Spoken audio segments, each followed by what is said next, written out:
A capacity crowd better than 60,000 turning out at Foxborough Stadium on a beautiful 67-degree day in New England as we get set for the Dolphins and the Patriots, a matchup of two of the most respected coaches in the NFL, Bill Parcells and his Patriots gunning for the 9th straight regular season win. Don Shula and his Dolphins hoping to repeat as AFC East champions, and they have more far-reaching goals on their minds.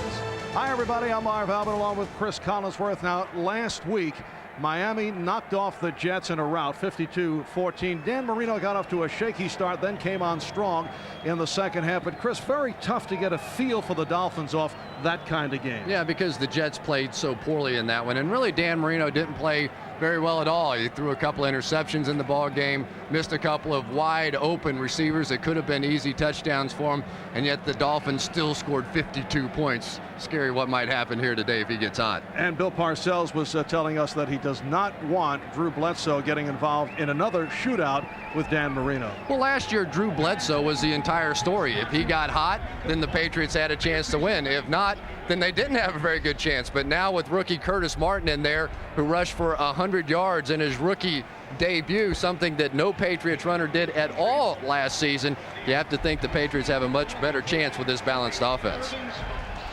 Miami has won the toss, and they will receive second-year man from Syracuse, Pat O'Neill, who did not have a strong game last week against Cleveland. Getting set to kick it away to O.J. McDuffie and Irving Spikes. And it's taken by McDuffie out across the 20. Beautiful spin working his way across the 30-yard line. O.J. McDuffie had a terrific all-around game last week. Returns the opening kick for 29 yards. And a look at the Miami offense. Richmond Webb and Keith Sims, couple of Pro Bowlers on the left side. Ruddy Gray and Heller comprise the offensive line. With Dan Marino, Keith Byers, Bernie Parmalee, a guy who turned it after the two fumbles against the Jets and then came on in the second half. Former New England Patriot #1 draft pick Irving Fryer with McDuffie and Green. And when they go three wide, Terry Kirby and Gary Clark, the one-time Washington Redskin, come on. And the player is down.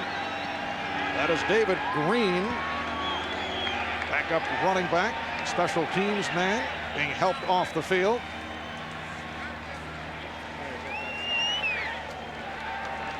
Last week, despite the slow start, the Dolphins with 4 turnovers, 2 fumbles by Parmalee. Marino intercepted twice, but the Miami defense helped to lift the Dolphins against what appears to be a very troubled Jet club. 6 Jet turnovers, 4 interceptions, 2 fumbles by the Miami defensive unit. And it's to the ground on the first play. Bernie Parmalee stopped by Chris Slade, who was named the AFC Defensive Player of the Week last week. Roberts, the other Reggie White, and Barnett up front. The linebackers for the Patriots, McGinnis, Brown, the rookie from Colorado, Johnson, and Chris Slade, who was outstanding. Maurice Hurst hoping to turn it from his battle with Michael Jackson of the Browns last week. 2nd and 5 at the 38-yard line. We're just underway at Foxborough. Again, it is Parmalee to the outside looking for the marker, stopped by Slade. Interesting by Don Shula already. Bernie Parmalee with the 2 fumbles a week ago on consecutive plays, or consecutive rushes, as a matter of fact. Comes right out, gives him the football twice, and he picks up the first down. Bernie Parmalee, such a big part of the mix last season for these Dolphins. When Terry Kirby and Keith Byers got hurt, he was really the go-to guy as far as the running back position.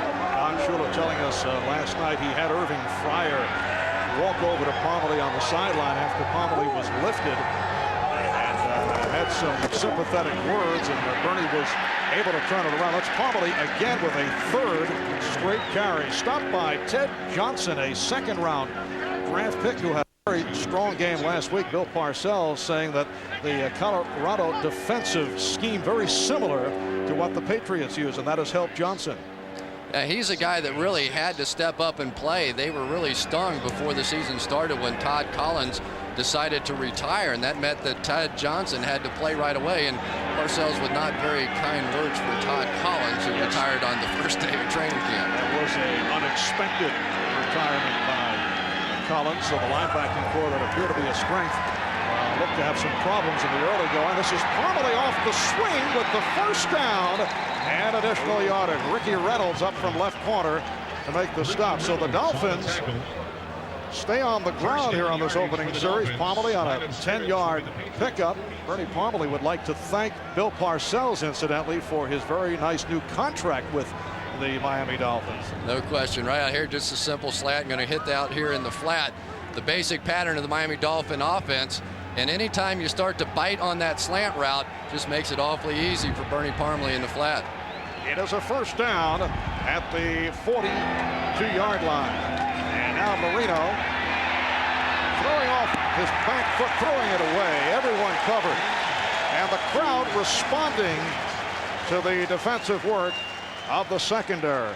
Sort of interesting protection on Chris Slade that time. They just sort of let him go. I mean, here's a guy that's had 19.5 sacks and 23 starts, and I see no real reason to block him. And Dan said, let me find a hole to crawl in. It is a second down and 10 from the 42. Getting back to the point regarding Parmalee, Bill Parcells looking to shore up the running game. Very interested in signing Bernie Parmalee, which certainly upped his negotiating situation with the Miami Dolphins, and then they did re-sign him. Marino with the long look and throws the middle. It is incomplete. Maurice Hurst with the hit on Irving Fryar. Boy, what a super job there by the offensive line. And Maurice Hurst, after getting absolutely barbecued last week by Michael Jackson for the 2 touchdowns, I'm sure this one's going to be a confidence builder for him. You can tell right away that Dan Marino is going to check his confidence, make sure he was back on track. Goes to his go-to guy, Irving Fryar, but Maurice Hurst there to make the play. Last season, Maurice leading the Patriots. 7 interceptions. That was tied for third in the division. Third down and 10. Marino with the time, and he rifles it. Incomplete. O.J. McDuffie could not hold on. The coverage from the left corner, Ricky Reynolds. And a flag has been thrown. It is against New England. The referee is Jerry Austin. Illegal use of hands to the face. Number 92 of the defense, 5 yards, automatic first down. Well, that is a newcomer to the Patriot roster, second-year man from the University of California, acquired from the Green Bay Packers at the end of preseason. Ferric Collins called for that penalty. There he is, number 92. Now they might send him back to Green Bay if he does that again. Whoa. Third down and 10, and then you stop Dan Marino and the Miami Dolphins on the opening drive, and you hand them the first down. It is a first down at the New England 37-yard line. 3 minutes gone by with no score in this first quarter. Parmalee. Change of direction by Bernie Parmalee, getting to the 32-yard line. Picked up 5. Willie McGinnis, the outside linebacker on the left side, making the stop. The old Green Bay sweep. You pull both guards out in front. Bernie Parmalee makes the block, or makes the cut up. Keith Sims really with the pivotal block there. That's something you don't see a lot in the National Football League anymore. People just trying to get outside because the defenses are just so fast now. It'll be a second down and 5. Ninth play of the drive. McDuffie is split wide to the right. And Marino goes to the middle, has Parmalee, and a first down for the Dolphins. Down at the 21. Hurst and Johnson combined on the tackle. That's good for 12 more. We may want to hire Irving Fryar as an inspirational speaker. He seems to have turned around Bernie Parmalee, who's come out and been the star of this one. And they're going to pick on Ted Johnson, the inside linebacker. The Patriots trying to play a lot of zone defenses, and I don't care who you are as a rookie, even though he has some talent, Dan Marino is going to find a way to make you look bad. It is a first down at the New England 20. Fryar now split wide to the left. That is McDuffie in motion. And the handoff to Irving Spikes. Irving Spikes getting spot duty last week. Played well in the second half against the Jets. Slade and Johnson combined to make the stop. It is a 5-yard advance, 2nd down and 5 for Miami at the New England 15-yard line. 2nd down, 5 from the 15.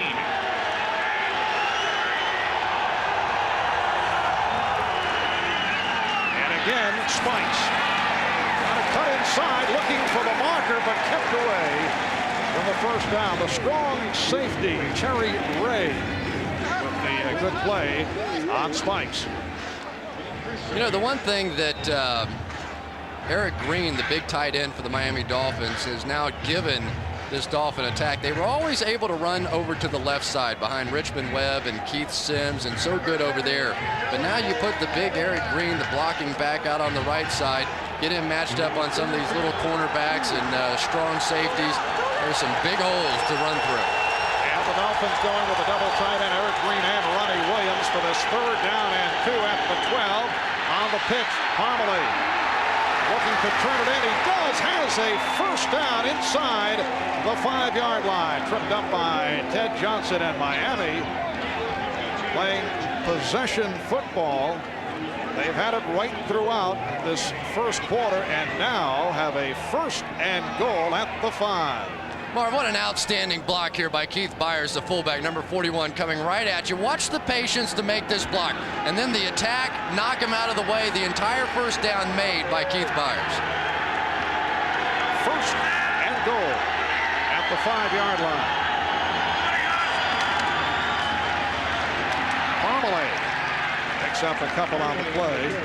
Chatted with Keith Byers last night about that injured knee, back from knee surgery, went down in game 6 last season. Said he's about 75% in terms of the knee. Said he feels much better going in this week than a week ago, but he said the major test usually during the week, because his kids like to jump on it every morning. That'll test a bad knee for sure. What an impressive drive so far by the Dolphins. And this, the 14th play of the drive. 2nd and goal down at the 2-yard line. Parmalee looked like he wanted to throw, and he is stopped for a loss of 3. Guyton and Ray able to get Parmalee out of bounds. He took a look into the end zone. At one point looked like an option pass developing. For whatever reason, it just wasn't there. There's really nobody out on the pattern. Well, maybe Keith Byers trying to sneak out late, but that play was just destroyed from the start. And really, though, as a running back, when it's not there, you don't want to dip outside and lose a couple of yards. They're so precious down inside the 5-yard line. 3rd down. It's a 3rd and goal at the 5. 7.5 remaining in this first quarter. 6 defensive backs for the Patriots. And Marino throwing end zone. So the Patriots able to hold off the Dolphins. Gary Clark, the intended receiver, and the field goal unit will check in. Really, Dan Marino was unhappy with one of his wide receivers. I think that's Gary Clark. Last week we saw Marino in a couple of screaming matches with Irving Fryer. That time the Patriots came with the blitz, and give great credit to the secondary of the Patriots. There was nobody open. 23-yard attempt for Pete Stoyanovich. He hit his only field goal attempt a week ago, and he drills it for a 3-0 Miami lead. But certainly satisfaction for Bill Parcells and the Patriots, holding Miami to 3.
Popping with flavor, more flavor than ever, and less fat too.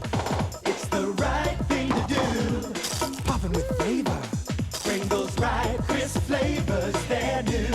And the taste indulging, right thing to do. Tangy sour cream and onion, now more flavor on the chips. Less fat and less grease across your lips. Popping with flavor. Pringles right crisp flavor. Once you pop, you can't stop. The Patriots coming on an all-out blitz, which means man coverage out here. But Mike Williams, the new guy from Jacksonville, the wide receiver for Dan Marino, is going to go up and just sit. When you have man coverage, you have to break across the field one way or another. And Dan Marino, as soon as the play was over, said, Mike, you want to help me out a little bit on that one? Is that the way you phrased it? Well, it's early. Yeah. Yeah. By the third quarter, it'll have a different sort of way to say that. Well, they're still discussing that last play. Let's see, on the pregame show, we heard from Dan Marino said, well, we may go to ball control. I don't want to shoot out. Chris, you, I believe, referred to Dan in very gentle terms as a liar. But it was possession football, at least on this first drive. But I said it friendly. Very nicely, I thought. Yes. And Dave Meggett, the left-time Giant, with a nice move on this return, heading out to the 28-yard line. 18-yard return by Meggett. Let's check in with Greg Gumbel. Greg? All right, Marv, at the Astrodome, the Oilers couldn't move the ball their first possession, kicked it away to the Steelers, and watch Andre Hastings, 72 yards when it's all said and done. The extra point puts the Steelers on top of the Houston Oilers by a 7-0 score. Let's go back to Foxborough. Marv and Chris. Thank you, Greg. Well, the Dolphins had it for 7 minutes, 39 seconds, 16 plays in all, and had to settle for the field goal. New England in the offense for the first time. Curtis Martin, the good-looking rookie, a third-round pick out of Pittsburgh, getting the call on the first play as we check out the Patriot offensive line. The long-time Miami Dolphin, Jeff Dellenbach, now in the uniform of the Patriots. Armstrong, Cratch, Rucci, and Lane are the other offensive linemen. Gash and Martin, the running backs. Will Moore by way of the Canadian Football League with Brisby and Coates. Second down and 10 on the no-gainer by Martin. And the pass is completed to Will Moore. Stopped by Michael Stewart. It's a 15-yard advance, and Will Moore impressed folks last week in his NFL debut. Played 3 years in the Canadian Football League with Calgary, a guy with tremendous hands. Absolutely, but watch Ben Coach right here. He's going to come out, break out, and everybody's going to jump on. They're going to forget about Will Moore going right over the middle. You don't think Ben Coates attracts a crowd? Look at that. Everybody has his eyes on him, and that allowed Will Moore to make the easy catch. And a first down for New England from their 42-yard line, and a diving catch made at the marker. A quick pitch by Bledsoe, and again he finds Moore. Stewart and Singleton combine on the stop, and it is another New England first down. Miami defensively, Cross, Bowens, Klingbeil, and Coleman up front. The linebackers, Brian Cox, who has been outstanding in making the transition to the middle. Troy Vincent coming off the 2-interception day against the Jets last week. First down at the 48-yard line. Dolphins 3, Patriots nothing. 5.5 left. First quarter. Bledsoe firing it. It is incomplete, intended for Vincent Brisby, covered by the right corner, J.B. Brown. You know, Marv, one of the really interesting matchups today is going to be Jeff Cross, number 91 of the Dolphins, working against a guy out of Navy by the name of Max Lane, who's filling in. You see him right there, number 68, filling in for the injured Pat Harlow. And really, Max Lane that time, almost a clean miss, and Bledsoe lucky to get that football off. Second down, 10 at the 48-yard line. That is 4 in motion. And it's a draw play for Martin. Curtis Martin working his way inside the 40. The free safety, Gene Atkins, on the tackle. Last week, a brilliant NFL debut as Curtis Martin ran for 102 yards on 19 carries. And really, by himself, sort of uplifted this team and gave them a rushing attack. And after the game, they asked Bill Parcells about him. He said, hey, he's just a one-game wonder. Yeah. Bill trying to deflect the media attention at the time. Very low-key manner as always. It's a 3rd and Patriot first down. Last Sunday also, the Cleveland Browns tried to rattle Curtis Martin by taunting and threatening, but Curtis was hearing it from the crowd right here. A very religious young man, unfazed by it, and he'd answer with, "God bless you," or with another impressive run. You know, that's a tough one to come back to. You know, when someone says "God bless you" right after you've told them about their family heritage, it's difficult. Another first down, and the toss taken by Martin. Very elusive runner, Curtis Martin inside the 35, met by the strong safety Michael Stewart. Curtis Martin these days living just down the road from the stadium here in Foxborough at the End Zone Motor Inn. There it is, home away from home. I think Curtis might get a few phone calls. Yeah, more than a few, yes. We've just done him one huge favor. Now he'll have to go get an apartment. The End Zone Motor Inn. Second down and 6. And as Martin trying the left side, and he stopped White Collier up to make the tackle.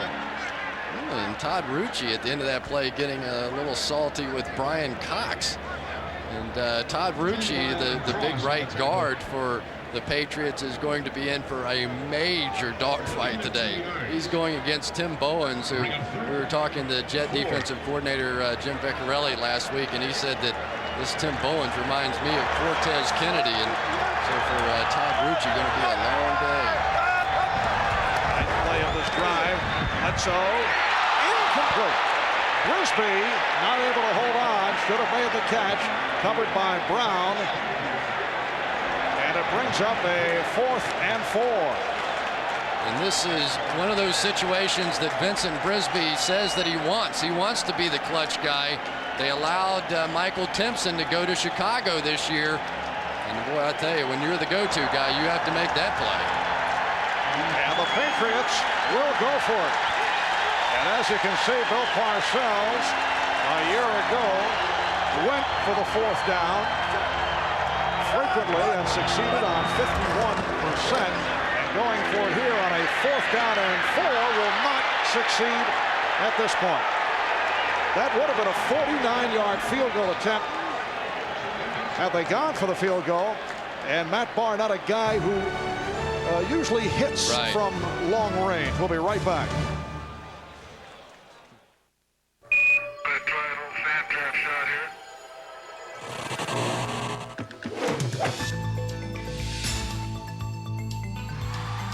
Only one satellite TV system offers the most sports, from most channels to the best coverage.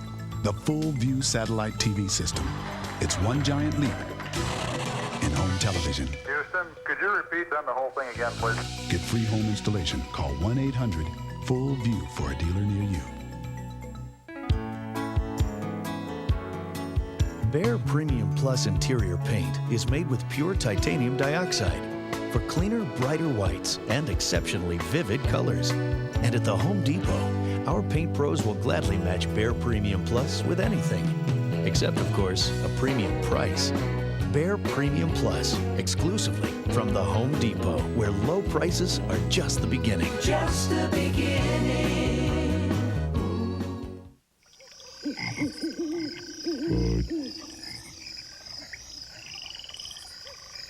Why?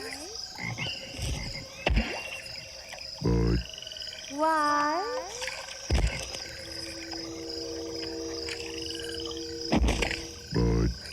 Why? Why?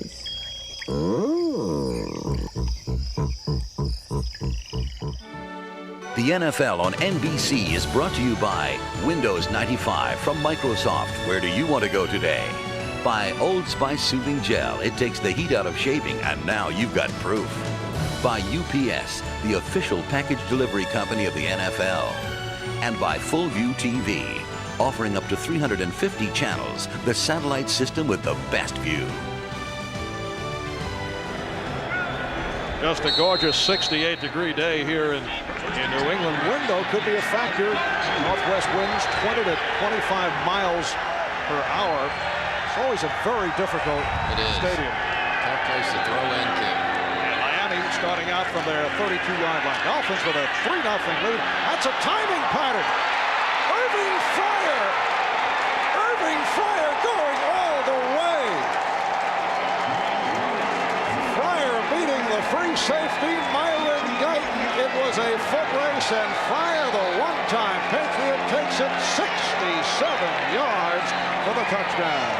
What in the world do they have Myron Guyton on Irving Fryer? This just has to be a complete screw-up on the part of the Patriots. An out-and-up route by Irving Fryer, similar really to the play that Michael Jackson beat this defense on last season. And I promise you, Myron Guyton is not going to catch Irving Fryer. Now here's Stoyanovich for the extra point. Marino and Fryer hooking up on a 67-yard touchdown pass play. And now the Dolphins with a 10-0 lead. 2:40 to go in this opening quarter.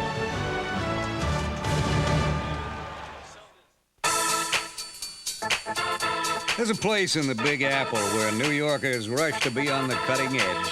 It's Jean-Louis David, a touch of Paris right in the middle of Manhattan. So if you're looking for a new you, drop in anytime at any of their locations. You don't need an appointment, just your Visa card. Because when it comes to your hair and Jean-Louis David, American Express just won't cut it. Visa, it's everywhere you want to be. When I punch the clock, I'm a working machine. I got boots that do the job, got my Wolverines. Lay a span, a bridge, make that molten steel pour. I can build a better country and keep coming back for more. I can work like hell with my hands and my tools, cause I feel like heaven in my Wolverine boots. Wolverine DuraShocks, guaranteed comfort or your money back. Work like hell, feel like heaven. Wolverine DuraShocks, made in the USA.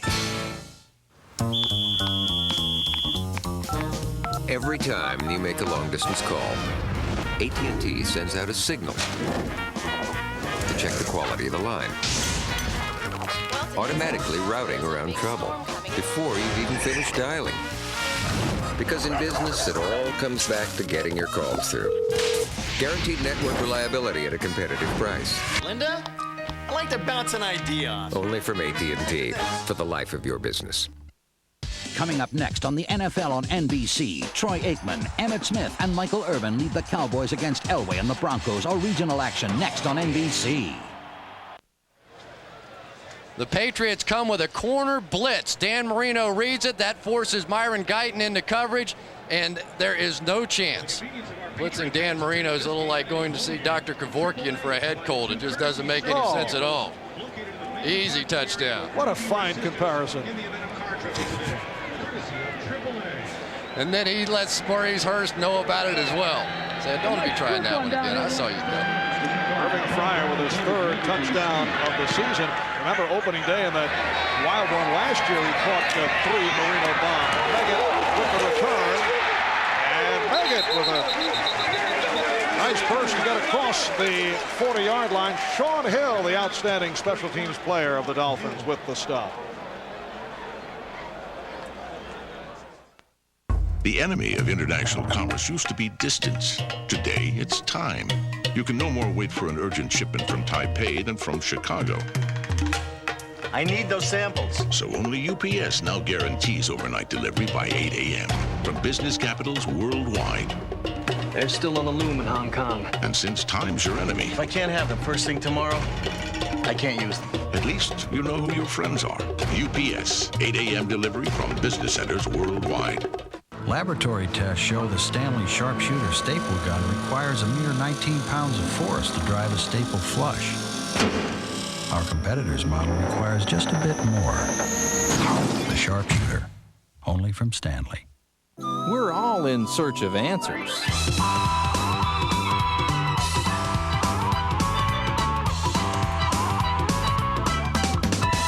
See us for the ones about cars. Dr. Arnoldson doesn't believe in heroes. Open the mouth really big. But he donates care to disadvantaged children. Say, ah. You don't have to believe in heroes to be one. Be a hero to a child in your community. Call 1-800-6-CHILDREN. Part warrior, part detective, all hero, Jag.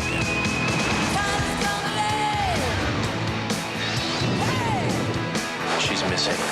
Well, she disappeared sometime last night. I need time. Time to find out what happened. From the creator of Quantum Leap and Magnum P.I., Jag premieres in 2 weeks on NBC Saturday. Well, the New England Patriots will start out at their 40-yard line. Drew Bledsoe told us Friday after practice that the last time the Patriots played Miami, that 23-3 pounding, last season, the lowest point of the 94 campaign. He said the Patriots were just embarrassed offensively. Bill Parcells says it was a mercy killing. It wasn't a loss. Big rush by the Dolphins. And Curtis Martin, the intended receiver, but nowhere near the football, with Brian Cox all over Drew Bledsoe. Nobody blocked Brian Cox on the outside, number 51, just coming right around. And I think that they are still having problems, maybe just communication-wise, if nothing else, with Max Lane playing that right tackle position. Now Brisby left and Moore on the right, or at the near side. Second down and 10. Back to the ground. Martin goes up to the 44, met there by Brian Cox. You know, Marvin, watching the Miami Dolphins last week, the thing that impressed me even more so than their offense was the way that their defense played. You have to remember in that game that one of the touchdowns scored by the Jets was on a fumble that was returned into the end zone. So for Tom Olivadotti and this bunch, this is 2 straight games, and that they have looked very sharp. It's a 3rd and 6, just under 2 minutes to go, first quarter. Bledsoe just did get it into the hands of Will Moore, who was surrounded. He rifled it. Moore covered by the combination of Vincent and Stewart, and it is a Patriot first down. Love the play here by Drew Bledsoe. When we talked to Trace Armstrong yesterday, he said the thing that impressed me most about Drew Bledsoe last year when I played against him with the Chicago Bears was his poise. He never got rattled. We knocked him around pretty good in that game, but you never saw him starting to pat the ball or move his feet. Very confident young man. Nice play. And that is Moore in motion. Play fake by Bledsoe, and he goes deep. Oh, what a catch! Will Moore again. He beat the left corner, Troy Vincent. Will Moore made an acrobatic catch, a spectacular play last week against the Browns, and he's done it again here. Boy, and this crowd loves this kid. They let Michael Timpson go, and we were talking to Drew Bledsoe. He said, I kept asking myself, what's wrong with this guy? Why was he playing in Canada? How come he's not in the National Football League? He has made plays just like that all the way through training camp. Sensational. And this crowd back into it. Patriots are trailing 10-0 more for 33 yards on the play. His 4th reception sets up a first down at the 14-yard line. Back to the ground for Martin. And he's hit at the line. Chris Singleton, the outside linebacker, right there. Chris Singleton, who played very little in preseason, making it back from the broken leg injury that he suffered last November. And they really feel in Miami that the loss of Chris Singleton and the loss of Dwight Hoyer in the playoff game against San Diego last year is such a big factor. This was a good defense against the run, but Natron Means and the boys just ate them up without this guy and Hoyer. Second down and 9. Stutter step move. And Curtis Martin taken down. Thought he had some room, but Gene Atkins able to cut him off. So 8 carries, 23 yards in this first quarter for Martin. The first quarter has come to a close. When we come back at the start of the second, New England with a 3rd and 6 down at the 10.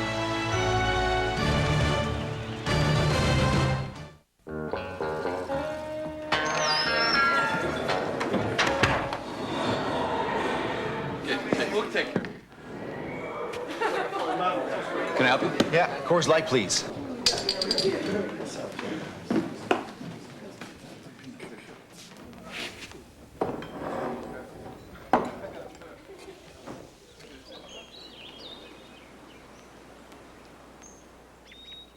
In the Colorado Rocky Mountain High, I've seen it rain and fire in the sky.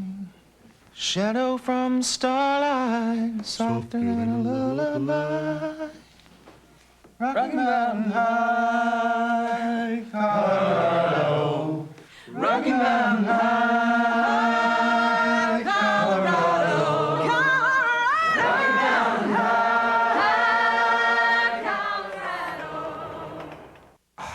Maybe you'll get a MasterCard so you can use one card for practically everything. Maybe you'll get one because no card is more accepted. Or maybe you just like to save 15% on that altimeter compass stopwatch. Presenting Master Values, immediate savings on all kinds of things. Because while MasterCard can make your life easier, saving around $1,000 on a Royal Caribbean cruise couldn't hurt. Look for your MasterCard invitation in the mail and apply today. Is cocaine crack or is crack cocaine? You were going to talk to her? You were going to talk to her. I think it's time that we had a little talk. We'll talk about it later. If you need help talking to your kids about drugs, call for this free book. Capacity crowd 60,292 here at Foxborough for the first time in the history of the franchise. The Patriots selling out their home games for the entire season. Even Bob Kraft walks around like a cult figure here. Third down and 6 out of the 10-yard line. Miami with a 10-0 lead on New England. And Bledsoe again facing the pressure, forced to throw it away. Pressure from the combination of Trace Armstrong and Steve Entman. The pass intended for Meggett brings up a 4th and 6, and the Patriots send on the field goal crew. 27-yard attempt from Matt Barr last week, connected on 3 of 3 in the win over the Browns. So Barr puts it through. 14-52. Now they change it to a 29-yard field goal for Barr, for those of you scoring at home. Marv, a quick point that is, once again, the problems in the red zone continue for the Patriots. Last time they were inside the 10-yard line 3 different times and had to come away with field goals. You're not going to beat Miami like that.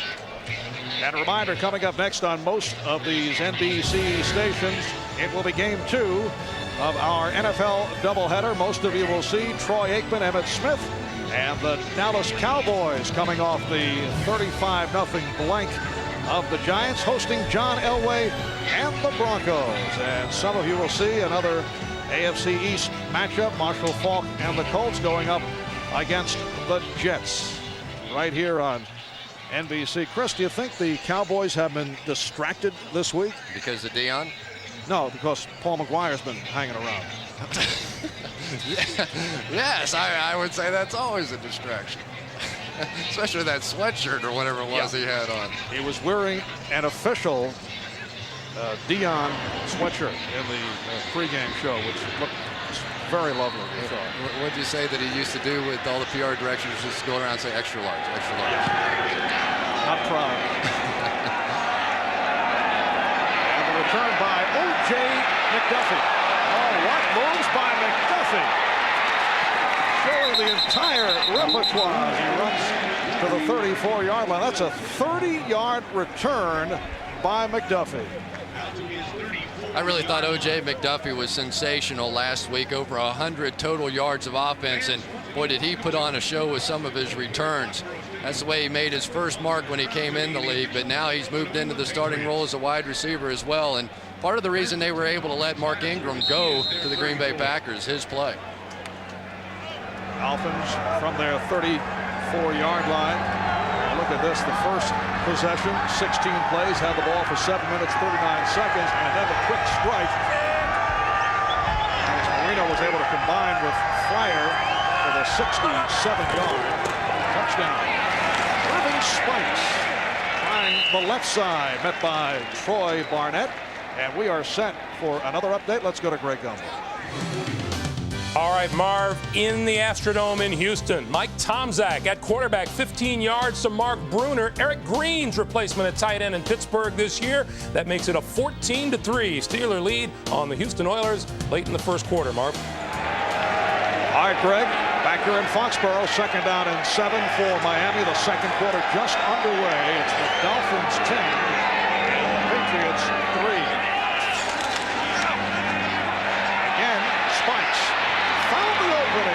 slice his way for a first down. The outside linebacker, Willie McGinnis, able to get the wraps on Irving Spikes. Last season, the Miami Dolphins in their first 9 games really ran the football so effectively, averaging over 122 yards a game. But then when they lost Kirby and they lost Byers, their production just fell through the basement. But we've seen so far early in the season, it looks like Miami has reestablished that running game. And a first down at the 46-yard line thus far today. 11 carries, 46 yards on the ground for the Dolphins. But Marino will toss this one. There's short range for Byers. And a first down. Keith Byers on his first reception, run out by Chris Slade. Another Dolphin first down. That's good for 14. The one thing that they wanted to do, Keith Byers wanted to do, was to make sure that they tied up Chris Slade over here and didn't allow him to blitz all the time. He is probably their best pass rusher, not as good in coverage, and you see Byers being able to take advantage of that. First down at the 41 in New England territory. 2 minutes in. Second quarter. Marv Albert with Chris Collinsworth from Foxborough. And a nice hole for Spikes as it closed at the 35 by Ted Johnson and Maurice Hurst. Check out the scores. Frank Reich making a return to Buffalo. Oakland and Washington now tied it at 3. The Giants in front of Kansas City in the second quarter. Surprise. And Pittsburgh with a 14-3 lead on Houston. Not a good week for the Pittsburgh Steelers. Cleveland 3-0 over Tampa Bay. Tampa Bay team, especially that defense, so much improved. Dolphins have a 2nd and 4. Spikes picking his way and stopped short of a first down. Vincent Brown from the inside linebacker spot making the stop. Vincent Brown back from the arthroscopic knee surgery, an extremely underrated player over the years. Led the Patriots in tackles for the 4th straight season. Some concern when he hurt the knee in preseason, but he's worked his way back. Yeah, and Parcells told us yesterday, he said, this is the one guy we cannot lose on this defense. No way can I live without Vincent Brown. 3rd and 2. Now urging on the Patriot defense. Long look from Marino, lots of time, and then completes, but looks to be short of the first down. Hurst had a shot at picking it off. The pass was caught by Parmalee. And let's see where they spot it.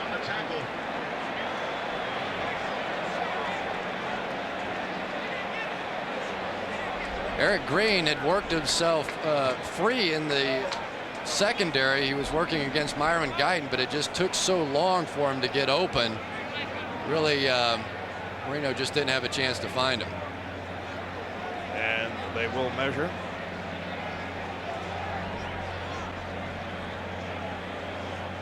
.11:17 remaining in this first half, and it is short of a first down.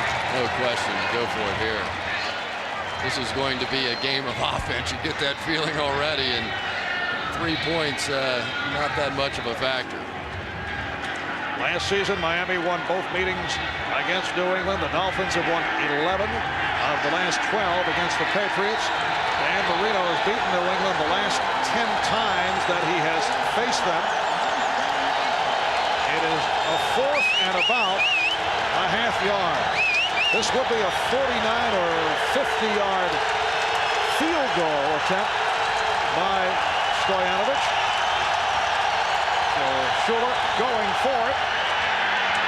And a flag is thrown as Parmalee tried to catapult. But a penalty marker is down. Vincent Brown putting his body in front of Bernie Parmalee. Marino is obviously upset and being warned by the referee, Jerry Austin. Illegal procedure. Number 79 did not record. 5 yards. Repeat, 4th down. Wow, you talk about rookie mistakes. Billy Milner, the #1 draft pick for the Miami Dolphins, failed to report and cost his team a first down. So far we have seen major mistakes by newcomers. There's Milner, and well, he won't get anywhere close to Shula coming off the field here. Or that guy, Mean Joe Green, definitely don't want to get close to him. And that Miami's first penalty of the afternoon. They're going to try a field goal. Yeah, this will be 54, 55 yards away for Stojanovic. He has a 59-yarder to his credit. The punter, John Kidd, will put it down, officially being called a 54-yard attempt. And it is blocked.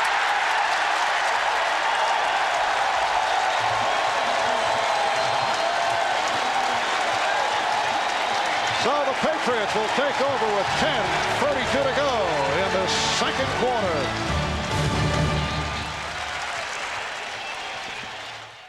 My hands were still.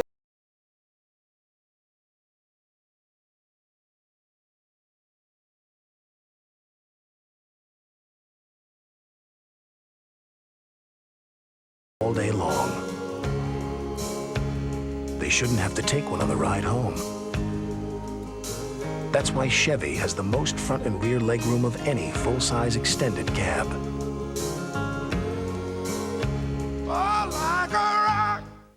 Domino's presents Gus and the Guy's Guide to the Game. First of all, you gotta be prepared. Adjust seatage so as not to obscure the tube. Always keep a beverage with an easy grab. And don't ever forget to make the correct call. Exactamundo! Yes! Domino's! Coming through with the ultimate deep dish. Thick and zesty crust. Cheese baked to the edge, delivered free. Order any deep dish and get buffalo wings for $3.99. Gentlemen, let the games begin! Probably one of the biggest challenges you face is once a ball snapped, it is chaos. True Value, the official hardware store of the NFL, presents Quarterbacks on Quarterbacks. The video, all the thrills, the spills, how it feels to play the toughest position in the NFL. Quarterbacks on Quarterbacks, the video, for only $4.99 or free with mail-in rebate offer when you purchase any 4 packages of Duracell batteries. True Value, health is just around the corner. Dr. Arnoldson doesn't believe in heroes, Open the mouth really big. but he donates care to disadvantaged children. Say, ah. You don't have to believe in heroes to be one. Be a hero to a child in your community. Call 1-800-6-CHILDREN. Troy Barnett right here is the one that's going to make the block. What a great story. He was a walk-on at North Carolina, a rookie free agent. Bill Parcells says, I just can't keep him out of the lineup. Now he's a starting defensive tackle. And that's his 3rd career block. Short range pop for Martin. Curtis Martin for the first down. Apparently stepped out just short of the first down marker. Gene Atkins, the free safety, got him out. 10-3 the score. The Dolphins on top. How embarrassing for Chris Singleton, the linebacker. I mean, he just, whoops. Well, that's one that tough in the films the next day. It is a 2nd and 1. 5 minutes gone by in the second quarter. 4:83 in motion. Martin picking his way for the first down. Curtis Martin, a hard runner, good quickness, balance. In his college days at Pitt, injuries set him back. He probably, Chris, has given the Patriots the most speed and shiftiness since, what, Craig James in the 1980s? Yeah, and they've got an offensive line now that's built to pass block, not really to run block, so they made the decision to go with someone a little shiftier, a little quicker, and all of a sudden the holes that weren't there last year are there now. Play action, and Bledsoe goes sideline, almost intercepted. Troy Vincent, who picked off 2 last week, stepping in front of Will Moore, but not able to hang on. Boy, Troy Vincent had a touchdown against Boomer Esiason last week, and he almost had another one here. It would have been nice to give to Troy Jr. His wife, Tommy, is expecting any minute now, and we asked Troy if he had any messages, and he just said, tell her to hold on. I'll be home soon. As Troy said, please say hi, take care, hold on. I'll be home in just hours. 2nd down and 10 from the 40. 43-yard line. The deep drop by Bledsoe, able to swing it out for Meggett, and Meggett trapped. Nowhere to go. Loss on the play. Chris Singleton on the stop of Dave Meggett. And right here, let's check in once again with Greg Gumbel. All right, Marv, at RFK Stadium, does Michael Westbrook have talent? Take a look at this. Gus Frerotte, the quick outlet to Westbrook, and he goes 33 yards. It's helped set up Eddie Murray's career field goal number 301. The Raiders and the Redskins are tied at 3 in the second quarter, Marv. Thank you, Greg. 3rd down and 14 coming up for the Patriots. On the Miami 47-yard line. Penalty flags are thrown. Bledsoe's pass was batted down. Intended for Meggett. Well, we've really seen some silly mistakes in the ball game. Good thought process there by Drew Bledsoe. It's a free play. Offsides, defense, number 90. 5 yards, repeat 3rd down. And that's the kind of thing that makes Don Shula crazy. Got a couple of them. Wasn't just one, so it must have been a good count. Penalty called on number 90, the right defensive end, Marco Coleman. 3rd and 9. New England at the Miami 42-yard line. Dolphins with a 10-3 lead halfway through the second quarter. Bledsoe firing, and Coates could not hang on. The strong safety, Michael Stewart, on the stop. Ben Coates looking for his first catch of the day. Last week against the Browns, he had 9 and 106 yards. The first time we've seen Ben Coates involved, and let's give some credit to Michael Stewart. He's not supposed to be much of a cover man back there as a strong safety, but he was all over Ben Coates that time. Nice play. And the first punt of the day for Matt O'Neill. O.J. McDuffie is back.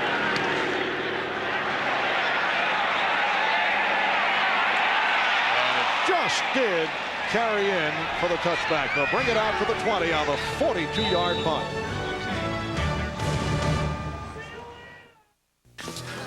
You know, these Tostitos are baked. Get out of here. Really? But so tasty. Oh, I had this party, and I told everyone that baked Tostitos are low in fat, but nobody believed me. Wow. Baked Tostitos have only 1 gram of fat per serving, but they don't taste it. These are baked? Get out of here. Oh, yeah. Get out of here. Get out of here. Really? They're baked. No, really. Get out of here. Baked Tostitos, tortilla chips, and fat-free salsa. You got Tostitos, you got a party. These days, anyone can design and build a car with the quality and features you want. And the safety you need. That's easy. We designed and built the all-new 1995 Lumina. So most people can afford it.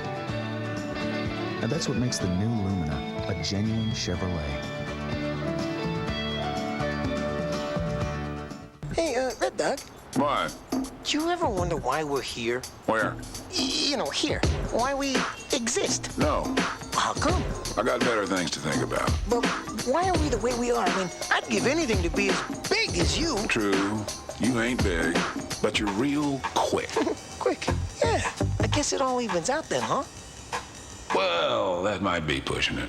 Red Dog. Hey, Red Dog. Yeah? Full moon tomorrow night. I'm there, buddy. The NFL on NBC is brought to you by Chevy Lumina. The features you want, the safety you need at an affordable price that's genuine Chevrolet. By American Express. By Red Dog Beer. Bold yet smooth, unusually easy to drink. You are your own dog. And by True Value, the official hardware store of the NFL. Welcome back to Foxborough Stadium. 8:23 left in the second quarter. Miami with a 10-3 lead on New England, and Dan Marino of the Dolphins starting out from their 20-yard line. Duffy in motion, back to the ground. Pomaly with a flag thrown. 3-yard advance. And the hold against the Dolphins. Holding, number 61 of the offense. 10 yards, repeat 1st down. Well, that's the center, second-year player from Notre Dame, Tim Ruddy. And Tim Ruddy, if he has any problems at all taking over for Jeff Dellenbach, who's now playing with the Patriots, it's with a big, strong bull rusher kind of a player, and that's exactly what he's facing with Reggie White today. Tim Ruddy had a hold last week in the game against the Jets. This one sets it to a first. And 20 back at the 10-yard line. Marino from the shotgun. Just does dump it off for Byers. Under the pressure, Byers snagged up at the 18-19-yard line. Ricky Reynolds, the left corner, on the stop. How did Marino get that ball out of there? They were just all over him, and he just maintained his poise. It looked like Dwayne Saab he had him. You know, he even whacked his shoulder, whacked his arm, and Dan Marino just sort of flipped that one with his wrist. Old dependable Keith Byers was there.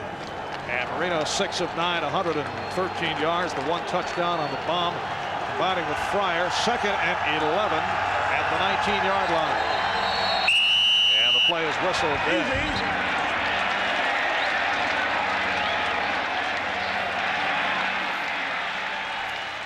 Prior to the snap, false start. Number 78, 5 yards. It's still second down. Well, the mistakes are hurting the Dolphins. Sloppy stuff out here, and you go back to the mistake by Billy Milner not reporting, the holding call, and all of a sudden a few offsides. Just it's been sloppy so far for the Dolphins. And once again, you look at this offense and you're thinking they should just be running up and down the field, but it just hasn't happened so far, at least in the first half of the 2 games that we've seen. And they got off to the shaky start last week against the Jets, as we said in the open. Very tough to get a feel from that game because the Jets were such a horrendous ball club last week. That is intercepted by Ricky Reynolds, and he's down by contact. Runs it in, but they'll bring it back. Ricky Reynolds on the pick in front of Irving Fryer.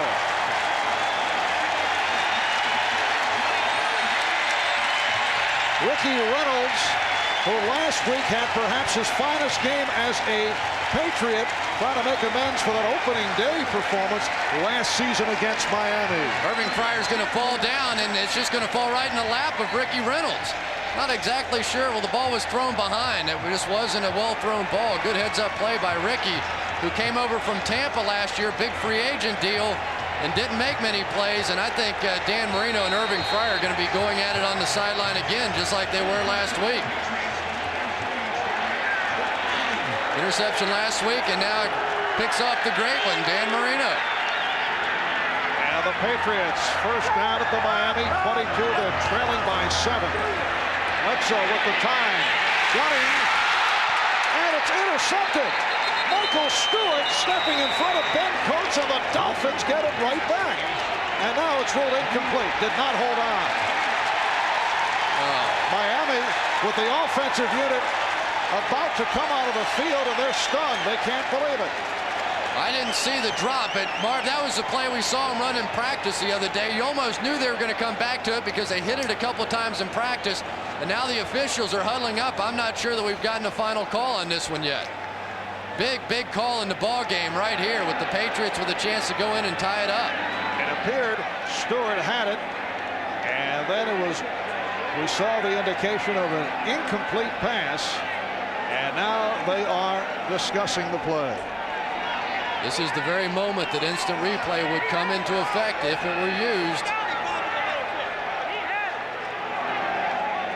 But I don't know how you can overrule some official that says it's incomplete. I mean, if one of the officials sees it incomplete, it's incomplete, even if the other 5 or 6 see it as complete. Pass is ruled as being intercepted. First down, Miami. So it is an interception for Michael Stewart. Stewart's going to come over the top on Coates. Has it. 1, 2, has it. Good call by the officials. Definite interception. Good call. They did a nice job. They got back together. They made the right call. Ground can't cause the fumble. And the Dolphins continue to do the outstanding job against Coates.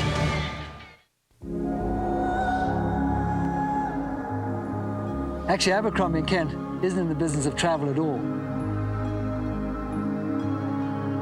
We're really in the business of satisfying people's dreams. When people travel, their first worry is always safety. Our job is to make sure that our travelers are safe. You throw the shackles off, you get rid of your suit, you get rid of your car, and you're off into the unknown. Travel gives you, I suppose, the power of knowledge. I think our customers travel with the American Express card because they're experienced and they know that it'll be accepted in all the areas of the world. It gives them the security they need when they venture off the path that they know.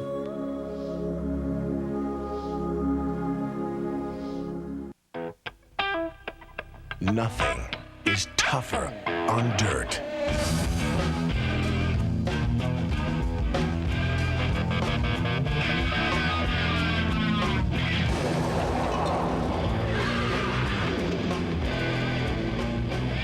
Than a 191 horsepower Chevy S-Series extended cab 4x4. Chevy trucks like a rock. From the dramatic U.S. victory in '91 to the emotional American triumph in '93, the Ryder Cup, golf's most pressurized event, is synonymous with golf's greatest names. Pavin, Mickelson, Crenshaw, Jacobson, Couples, and more. The Ryder Cup. Preview show next Saturday at 1:30 Eastern on NBC.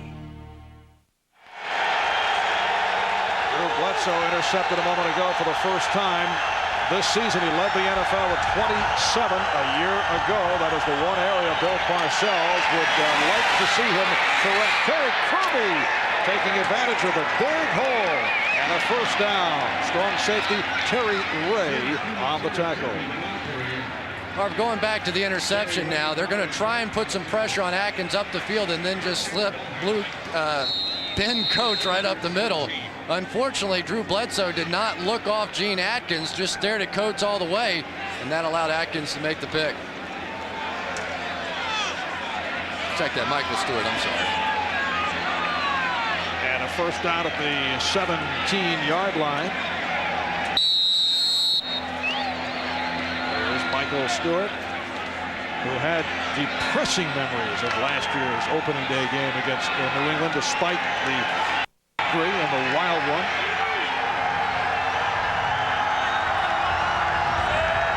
Six minutes remaining in the first half. Miami up 10-3. Kirby is stopped at the line. Bruce Walker back up the nose tackle.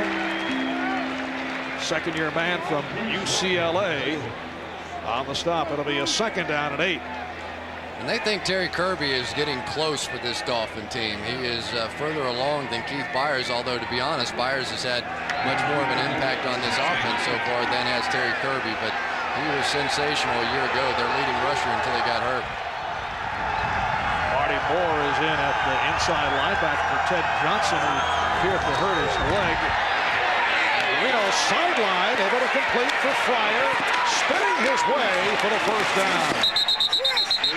Vincent Brown and Terry Ray on the stop, so Fryer going for 12 with his second reception. And Marv, they're making it too easy on Dan Marino and the Miami Dolphins. They came with the same corner cat again from the outside, just leaving Irving Fryer wide open on the play. This is the one that went for the touchdown earlier. This time that the safety Guyton just stayed back a little further, so they just hitched it up, made an easy 12-yard reception. I mean, I guess they think they're going to trick him. Dan Marino's so difficult to sack, or has not been sacked at this point by the Patriots. Play action. Marino looking deep and then goes short range. Has the tight end Eric Green, his first catch of the day, and is able to pull his way for a first down. He's hit out by Vincent Brown. That's a 13-yard pass play. Marino under pressure, but was able to get this one off. And now Maurice Hurst is looking for a license plate number. Eric Green just completely destroyed him. Like, oh, wait a minute, something hit me here. A piece of paper or something hit me, and then just went right on down the field. Marino now 8 of 12, 136 yards, 1 touchdown, 1 interception. Has a first down at his 47-yard line. And the Dolphins playing ball control. We saw that from the opening drive, although they were able to strike very quickly on the second series. Marino connecting with Kirby, and he is stopped at midfield. Marty Moore, second-year man from Kentucky, on the tackle, and a flag is thrown. Looked like somebody over on the left side of that offensive line, one of the pass rushers got real close, and they made sure holding number 78 of the offense, 10 yards, repeat first down. Well, that's the Pro Bowl man, Richmond Webb, called on the penalty. But he's working against a pretty good one, and Chris Slade on the outside, he just got him hooked, and then a little shot to the face. I thought that was a good call. Looked like a hold from here as well. And Chris Slade, a guy who is certainly familiar with the moves of Miami running back Terry Kirby, a cousin of Kirby, grew up together, attended University of Virginia together. It's a 1st and 20. And Marino throwing sideline and broken up by Hurst. Good play by Hurst on the coverage of Fryer, but a flag thrown. And the Patriots don't like it.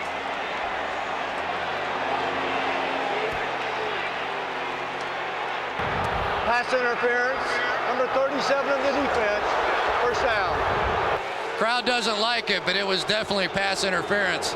Bill Parcells is, that's a tough call to make right in front of Bill Parcells. You want to make that call, make it on the other side. But I didn't think there was much doubt that Hurst got there early. No question. No question. Pass interference.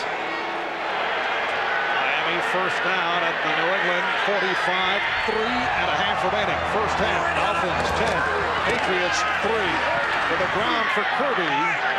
And a short pickup. Terry Kirby has come back from a season-ending knee injury that concluded his year in the 4th game. At the time, he was Miami's leading rusher and receiver. He provides a change of pace for Bernie Parmalee. Right now, though, it looks like Keith Byers shake it up. And as they check Keith out, we'll take a break. We'll be right back. Representing Westwood High School.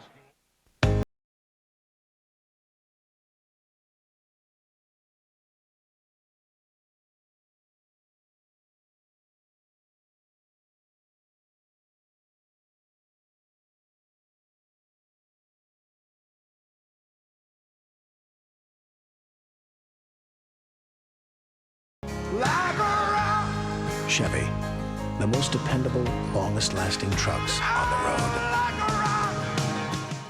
Yeah, I took the high endurance challenge from Old Spice because I didn't really think it could work better than my old deodorant. But it does. If you don't think it's the best, call 1-800-PROVE-IT and they'll buy you a stick of yours. Now you got proof. Guaranteed. In the Stanley Laboratories, we find out just how good our decorative mirror doors are by opening and closing them over 100,000 times. Funny, isn't that the same way you do it? Decorative mirror doors from Stanley. It happens once every 2 years. And just thinking about it now, I'm getting goosebumps. It means that much. It's just hard to explain in words, but goosebumps tell a lot. Golf's greatest unite for the honor, for their country. You wanted that trophy to go to all America and to your players, the guys who went out and played well enough to win. The Ryder Cup, September 23rd and 24th on NBC.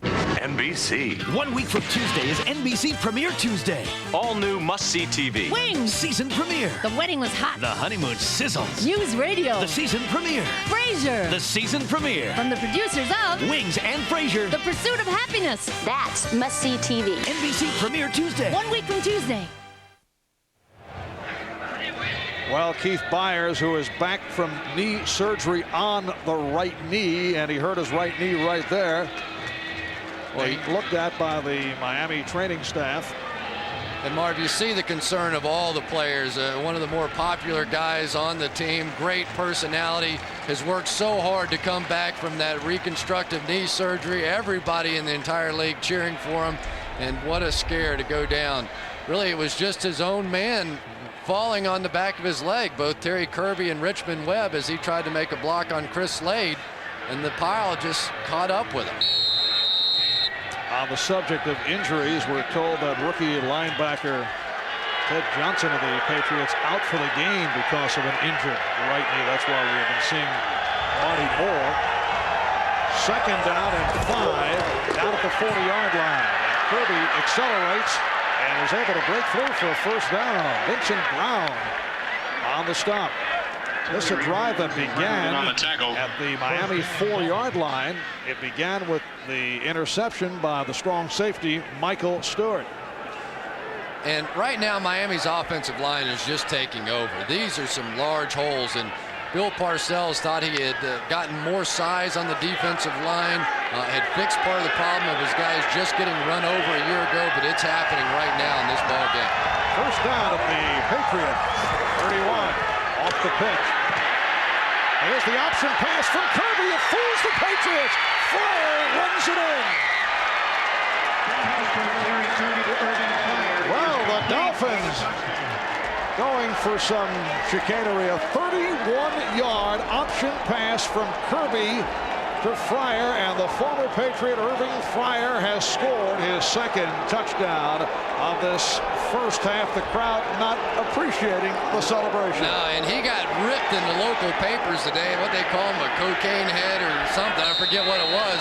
And of course, he played so long here, and he gave him the old I love you too sign after that touchdown catch. Irving Fryer, a guy who has turned it around from the drug abuse and has really found a home with the Miami Dolphins. Last year at age 32 had his best seasons, 73 receptions, 7 touchdowns, made it to the Pro Bowl.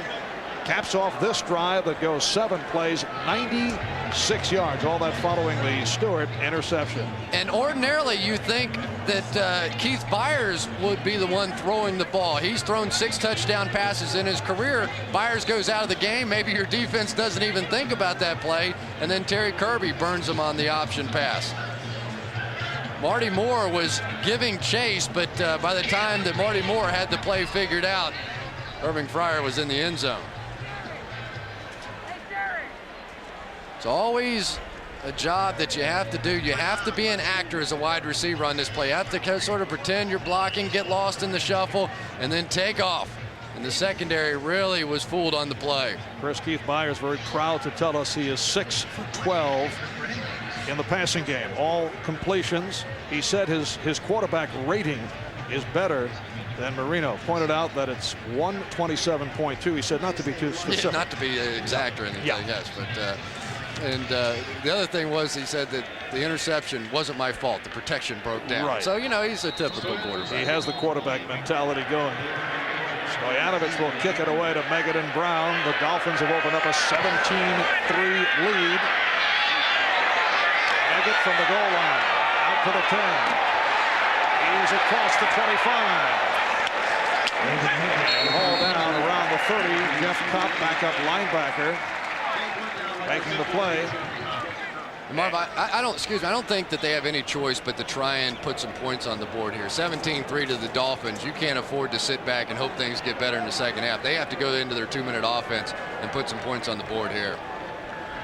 First and 10 Patriots. Patriots from their 30-yard line.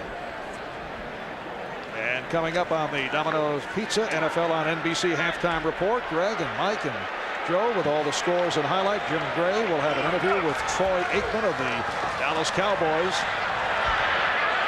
Bledsoe was under pressure. Coates took the hit, looking for an interference penalty, will not get the call. A good play by the strong safety, Michael Stewart. Michael Stewart has owned Ben Coates so far in this ball game. He already has the interception. We saw him knock down a ball earlier. And this is a guy, he's not a cover guy. I mean, when you talk to people around the league, they say, well, Michael Stewart, he's not bad against the run, but he can't cover anybody. He has owned Ben Coates so far. Michael Stewart, former Ram, spent 7 years with the LA Rams. This is second season with the Dolphins. Bledsoe again under pressure and had to throw it away. He's now 6 of 16 for 71 yards and 1 interception. And Trace Armstrong, who had the strong preseason, had a strong game last week against the Jets, was in the face of Bledsoe. And I think this is the strength of the Miami Dolphins team now on the defensive side. They put Marco Coleman, Brian Cox, Trace Armstrong, and Jeff Cross in the ball game. Those are 4 as good a pass rushers as you're going to find in this league. Third down and 10. Bledsoe able to get it away and completes for the first down and more. One more on a 19-yard hookup with 2 minutes to go in this first half. The Dolphins 17, Patriots 3. AmeriCorps. We're police cadets backing up New York's finest. We're EMTs saving lives. We're teaching in local schools. AmeriCorps. We're Habitat for Humanity, building homes. We're fighting fires in the Northwest. And floods in the heartland. We're helping the Red Cross, the YMCA, United Way, and hundreds of other charities. AmeriCorps. We're where you live, where you can help. And get help with your education. AmeriCorps. Getting things done. If you name the 5 most influential people in your life, I bet at least one of them would be a teacher. One great teacher can change a child's life, instill a love of reading, and inspire a career choice, or just teach a child self-respect and confidence. If you've ever considered a career in education, maybe it's time you did something about it. Who knows? Maybe that one great teacher in a child's life could be you.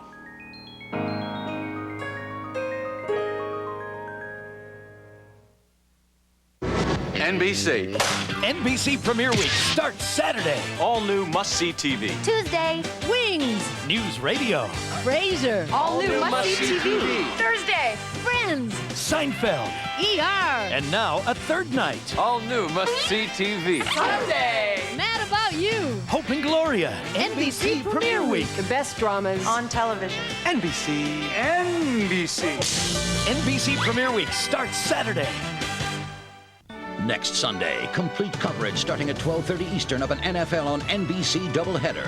First, Hostetler and the Raiders battle Bono and the Chiefs. Then, the 49ers, Young, Rice, and the defending Super Bowl champs host Bledsoe and the Patriots, or regional action. The NFL on NBC. Made in America, played in America. The report on Keith Byers, who went down after injuring his knee just moments ago. It's a slight strain of the right knee, but his return is called probable. Yeah, and a strain on the brain as well when you've gone through what he's gone through with that knee. Dolphins opening up a 17-3 lead off that touchdown pass thrown by Kirby, his first ever in the NFL. Meggett with no room. Chris Singleton leading the charge. Meggett not able to get into it. Let's see Kirby now, only 331 touchdown passes behind Dan Marino. And Dave Meggett can't even make a yard. 2 catches now, both for minus yardage. Second down and 14. Bledsoe to the sideline. Incomplete. Bledsoe's pass. Brisby, the intended receiver. 8 of 19, the stat line on Drew Bledsoe. 86 yards, 1 interception. And Brisby's had a tough day as well. That's his second, wasn't really a drop. It was definitely a catchable ball. I think you're going to see Drew Bledsoe going back to Wilmore. Ben Coates, as he was in the second game last year against the Dolphins, a non-factor. So they have taken Ben Coates and Dave Meggett out of the game for the Patriots. There's a third and 14 with a minute 29 left in this first half. Bledsoe's pass deflected. Pass intended for Meggett, and the Patriots are hearing some boos from this home crowd. Well, I'm telling you, the Dolphins defense is really making an impression on me. They did it last week, and everybody said, oh, what's the big deal? It was just the Jets. Here, Jeff Cross jumping up and making the deflection. When they get in this nickel pass rush scheme, they are awfully tough. And Pat O'Neill will punt from his 31. O.J. McDuffie is back.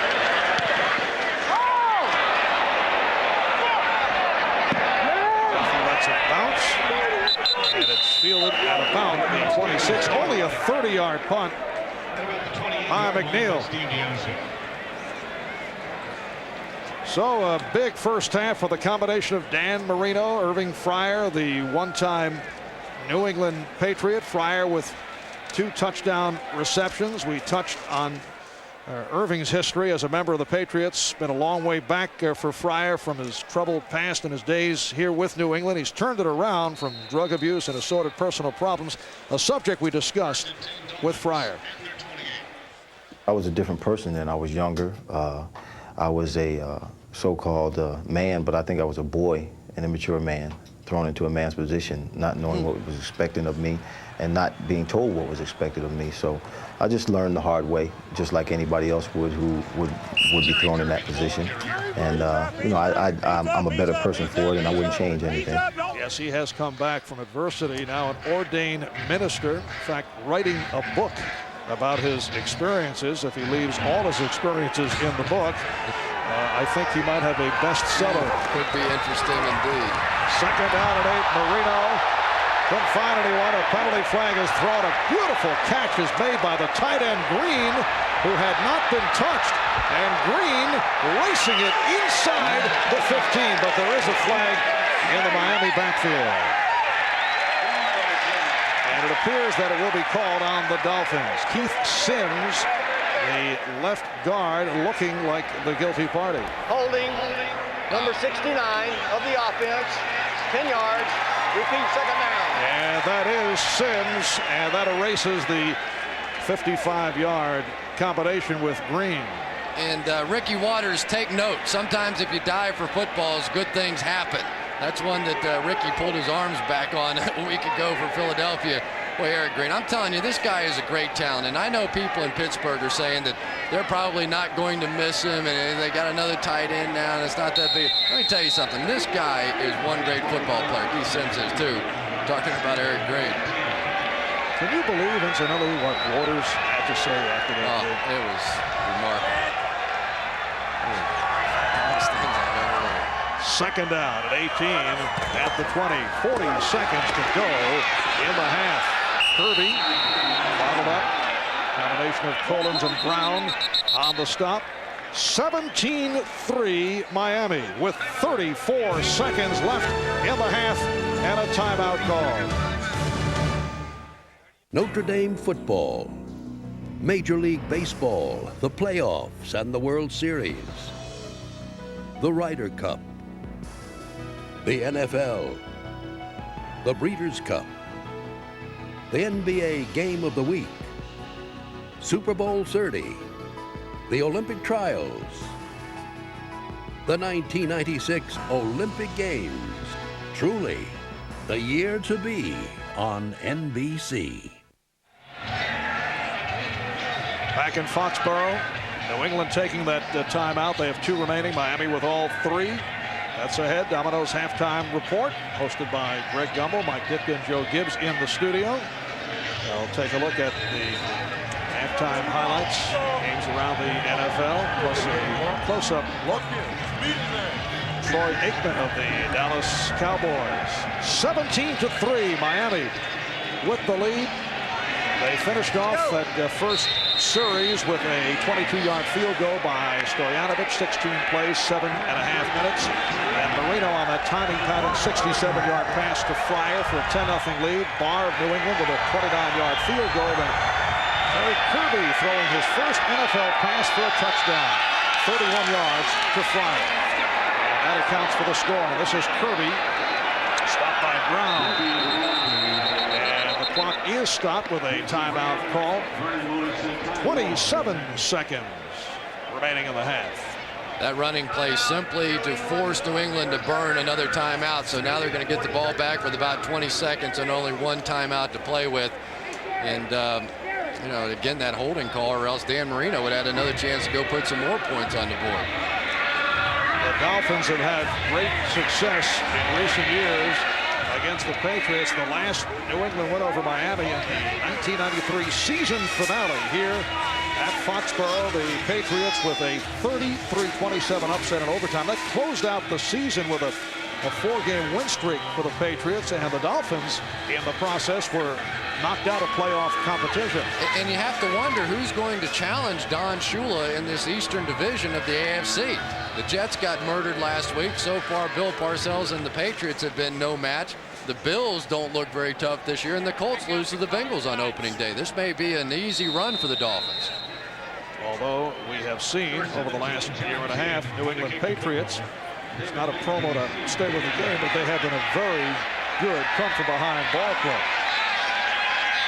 There's John Kidd punting to Dave Meggett. Kidd his first punt, and a good one. Meggett across the 20. Looking for running room and taken down at the 22-yard line by Dwayne Dotson, backup linebacker. 54-yard punt by Kidd and a 7-yard return. And Drew Bledsoe, that one big interception was the one that really hurt as you look at the numbers on these two quarterbacks. And for Dan Marino, the one mistake, but really a pretty sensational afternoon so far. But you talked about the ability of the Patriots to come back in the second half. That's due in large part to their defense. They've given up no second half touchdowns in their last 6 games, so that's a big reason why. And the Patriots running it out and hearing it from the crowd as they let the clock play out. So at the half, the Dolphins manhandling the Patriots 17-3. What adjustments will Bill Parcells make? We shall see. Greg Gumbel on the halftime report next. 2032, when the earth is captive to a madman and his new order of evil. Now, there's just one force in his way. Commander, take us to full alert. We're going in. Eyes open. They're carrying a lot of firepower. Mayday, mayday. Are you trying to start a war? You have your orders, Lieutenant. Aye, sir. This is far from over. With a new captain, a new mission, on a new night, the spectacular season premiere of SeaQuest 2032, 1 week from Wednesday on NBC. There's a new spirit. Now that you've given her away, you'll always cherish It's leadership and commitment on the field and in the community. I'm Drew Bledsoe, and my job as quarterback for the Patriots is to lead our team to victory on the field.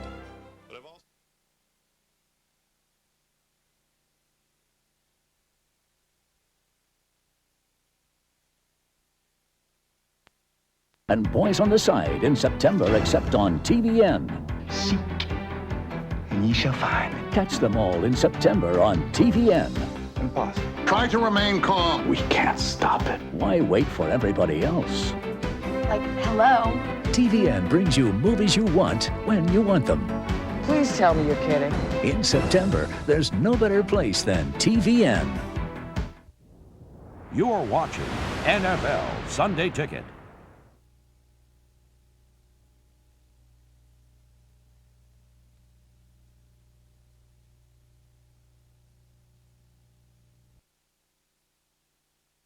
Leading the way, providing the most important ingredients to ensure success. It's leadership and commitment on the field and in the community. I'm Drew Bledsoe, and my job as quarterback for the Patriots is to lead our team to victory on the field.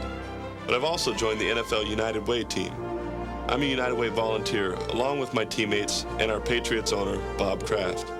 United Way is identifying new priorities, ensuring that your contribution is spent wisely, reaching the people who really need our help. That's why we support the programs of the Boys and Girls Clubs. Here, all the young people from these diverse communities who are at risk can receive educational opportunities. And it's working. We're lowering school dropout rates among inner city students. With preventive health education, they're learning how to deal with issues like AIDS, teen pregnancy, as well as nutrition and fitness. The United Way is entering a new era, and the NFL United Way partnership is providing the leadership that makes it all possible. The United Way, reaching those who need help, touching us all. This is the Domino's Pizza NFL on NBC Halftime Report. Brought to you by Domino's Pizza. When it's gotta be great and it's gotta be now, it's gotta be Domino's. Welcome back to our studios in New York, everyone. Along with Mike Ditka and Joe Gibbs, I'm Greg Gumbel. Not as many fireworks from both sides as we expected, but it's still early yet. We have another half to play. We're at halftime of the game at Foxborough, and the Patriots and the Dolphins, 20 points on the board. The Dolphins have the majority, 17-3. Dan Marino's beaten New England 10 straight times. 3-0 Miami in the first. Patriots on a blitz. Marino hooks up to beat Meyer and Guyton on the corner. Irving Fryar, 67 yards and a touchdown. And is Dan Marino fired up for this contest? tells Maurice Hurst you can't do that. 10-0 Miami. It was 10-3 in the second. New England looking for a tying touchdown. Bledsoe picked off inside the 5 by Michael Stewart to preserve Miami's 1-touchdown lead. And then watch this. Marino to running back Terry Kirby, who finds Irving Fryer, 31 yards and a touchdown, and the Dolphins lead it by a score of 17-3. And we talked about what we expected from this game. Irving Fryer, we expected big numbers out of him. Well, we talked about it before the game. He's having the big numbers. He seems to be making his whole career against his old team. But this guy's a solid guy. I mean, he has done an outstanding job. When I watched the interview that Ahmad did with him earlier, I was really impressed. This kid looks very sincere, and he is very fit. This guy can run. And now Bill Parcells, Joe, has to look to Drew Bledsoe in the second half. Yeah, they haven't rushed the ball in the first half, so I think it's going to fall on Drew's shoulders. Did you notice Marino on that, how excited he got? Here's an old veteran. But see, the reason why he did that was a corner blitz. He's responsible for that. Normally an inside blitz, a back gets it. That corner blitz normally gets to a quarterback. He saw that thing, and he turned, and he got that. And it's amazing to see a guy that's played that long get that excited, and that's why he was pointing the finger, hey, I got it, I got it. New England with an 8-game regular season winning streak on the line. They trail at halftime 17-3. In Buffalo, still no offense from the Bills. They scored just 1 touchdown in their season opener, failed to score in the first half against Carolina. They trail the Panthers 6-0. In Washington, the Raiders and the Redskins early in the third quarter now are tied at 3. Injured Redskin quarterback Heath Shuler, a little advice for his replacement Gus Frerotte, maybe on how to block on the reverse. Watch Frerotte lead the way for rookie Michael Westbrook, who gained 7. Last Sunday, Westbrook scored on an end around. 2 plays later, Frerotte short toss to Westbrook, and watch the rookie go. 33 yards to the Raider 11, set up Eddie Murray for a 21-yard field goal. It's a 3-3 tie early in the second half. And Joe, you were at the Redskins camp. Different attitude there this season. Yeah, it is. I kind of wanted to jump on the bandwagon after last week. So I went out there. It's my first visit back, but I tell you, Norv is really excited. He says, hey, we're not there yet. We got a couple of great players. One of them, Michael Westbrook. He also likes Terry Allen. He likens him to Ernest Biner, a good body lean, thinks he's got a runner there. All right, Joe. 3-3 in the third quarter. In Kansas City, the Giants and the Kansas City Chiefs. The Giants lead it by a touchdown. That TD, Brown to Callaway for 26 yards. In Houston, the Steelers lead the Houston Oilers at the break by a 17-3 score. Steelers starting quarterback Neil O'Donnell out with a fractured pinky. Andre Hastings picking up the punts in place of the injured Rod Woodson. You can't do better than this. 72 yards and a touchdown. And the Steelers with the early 7-0 lead. It was 7-3 when Mike Tomczak rolls right, finds Mark Bruner in the end zone. This one good for 15 yards in the score. Bruner's first career touchdown.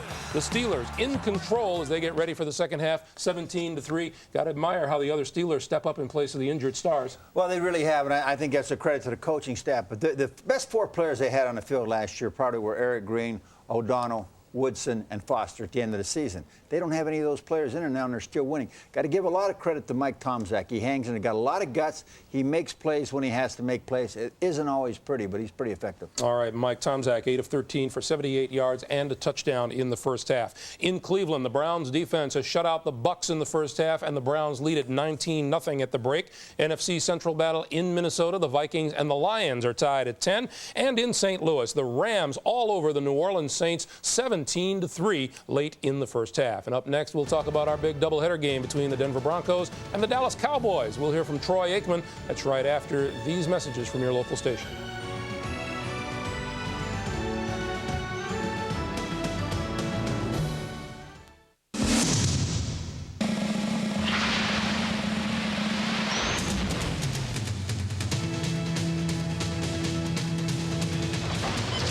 You're testing her guts or yours? She was hesitant, shaky, scared. This fall, from the creator of Magnum P.I. and Quantum Leap, a hero for the 90s. Jag premieres in 2 weeks on NBC Saturday. On any given Sunday, there's over 5,000 hits, 2,000 head cracks, and 500 body slams. But the trouble is, it's not on the football field. Violence shouldn't be a part of real life. Think about it.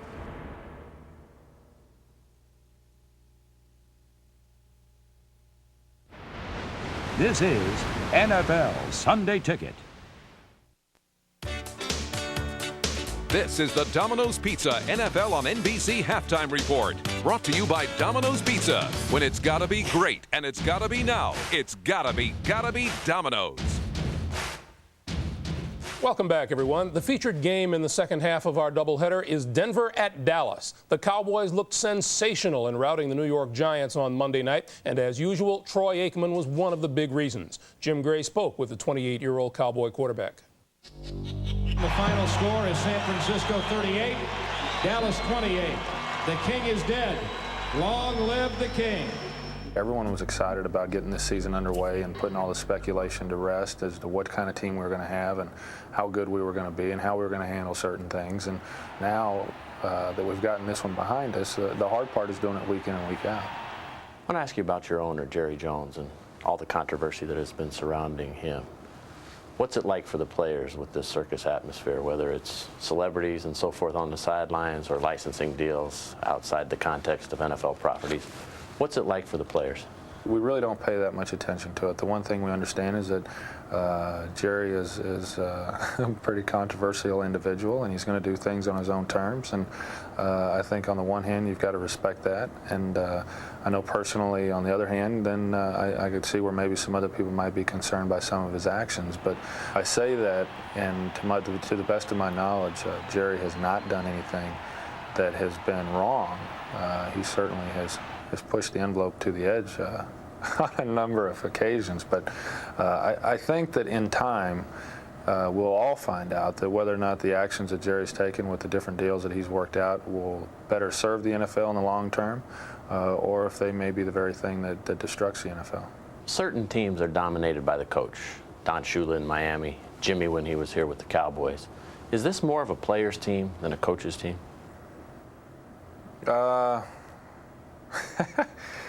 It is probably more of an assistant coach and players team than it is a head coach's team. Certainly when Jimmy was here, it was very much a head coach team. Jimmy kind of tended to be the dominating influence on everybody, and Barry has a different demeanor than what Jimmy had. The players at least understand how he's going to react and what we can expect of him, and in return what he can expect of us. How do you get the drive to want to win again after you have had success and then it's been eliminated? I've never heard an athlete say it, but I've often heard media or fans say it, that if a team makes it to the Super Bowl, the reason that they didn't fare very well the next year or they declined was because they became complacent and lost their desire. And I really have a hard time with that, because I've been in 2 Super Bowls and there's nothing I want more than to make it to 3. I feel that once you've been to that game, then nothing else matters anymore, because it is the greatest thing in the world to be able at the end of the season to say that you're world champs. Troy Aikman. What strikes you the most about Troy, Joe? Greg, when you stand on the sideline and coach against this guy, the thing that kind of jumped out at me when I'm standing over there on the sideline at Washington is how big this guy is. I mean, we could get pressure back in there and kind of knock him around a little bit, but he is so big and strong, he can just ward that off, move, and throw the football. The other thing is, I talked to Ernie Zampese, who coaches him, and he says, Joe, we actually go for a whole practice and the ball will not hit the ground. This guy is very, very accurate. And the other thing, he is fearless. When you watch him in there, Ernie says, hey, this guy has no thought but where's the receiver and how do I get the ball to him? Mike, should a head coach take offense when he hears Troy Aikman say that the Dallas Cowboys are a players and assistant coaches team? Well, I don't know about Barry Switzer, but I know darn well I would take offense to it, because I think a football team has to be a reflection of its head coach. You look at some of the great teams in the history of the National Football League. You look at the Green Bay Packers under Lombardi, and you look at the Cowboys under Coach Landry. You look at the Redskins under Joe Gibbs. You look at the Giants under Parcells. You look at the Miami Dolphins under Shula. They become a reflection of the head coach. And to say what he said, really, you're saying the head coach doesn't have very much input in what's going on. All right, gentlemen, the Cowboys and the Broncos coming up at 4 Eastern Time. And our Domino's Pizza NFL on NBC halftime activities will continue.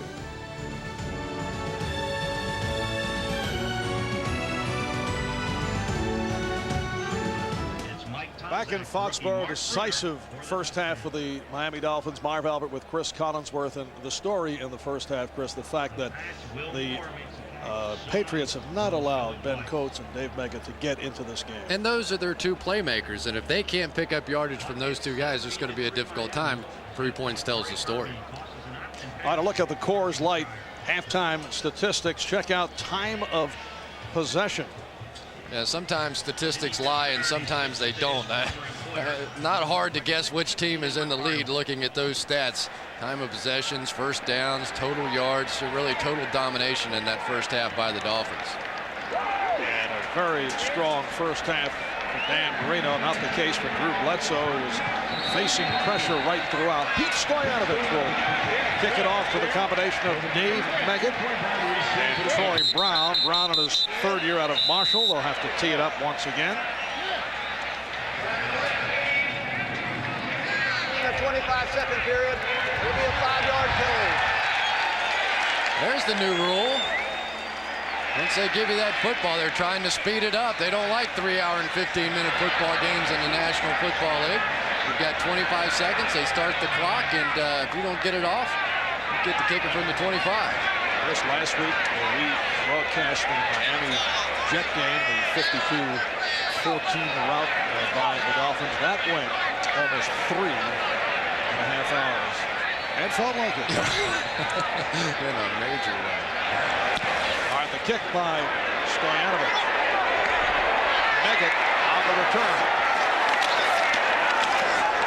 Across the 30-yard line. Well, to look at the quarterback matchup, which has not been in favor of this man, Drew Bledsoe. Only 8 of 20, 86 yards. Dan Marino, 8 for 12, 136. The one touchdown, the 67-yarder to Irving Fryer, one of his 2 touchdown receptions. Patriots from their 30-yard line.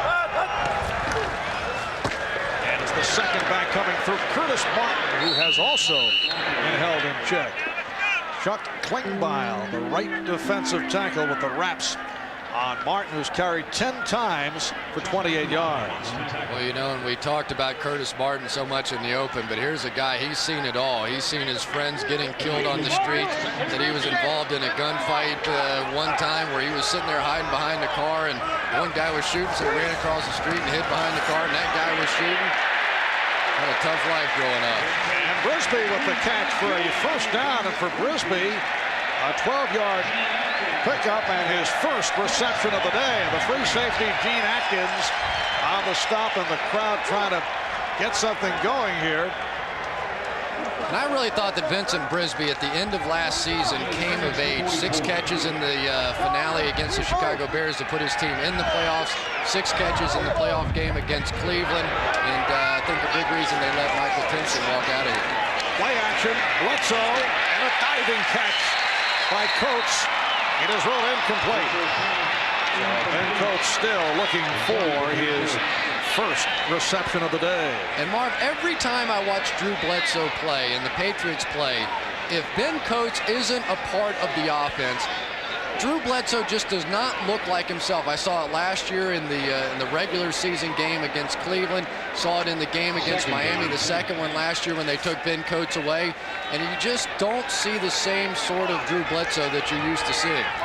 Second and 10 at the 44. Martin is stopped, stacked up, pushed back. Chris Singleton leading the charge on Curtis Martin, who looked so elusive right through the game last week in his debut against the Cleveland Browns. We saw some of those shifty moves earlier, but has not been able to find the running room. And I think it's because of this Miami defense. I mean, they really have some good run stuffers inside. We talked about Tim Bowens, Chuck Klingbeil. They've signed Steve Ittman, and Ittman isn't all the way there yet. But there is so much more depth for Tom Olivadotti, the defensive coordinator this year, than there has been in the past. Third down and 8. And a diving attempt by Brisby. It is ruled incomplete. Atkins on the coverage. No, that's not a great throw, but that's a play that Vincent Brisby just has to make. I mean, those are the balls. Actually, as a wide receiver, you used to beg for him down and low like this, and well, he tried to get his hands up underneath there. Tough play. He has been a master of the acrobatic catch. He usually comes up with the tough reception. So with a 4th and 8, O'Neal will punt to McDuffie. O.J. McDuffie very dangerous in these first 2 games of the season. This time a fair catch. It is muffed and recovered by the Patriots.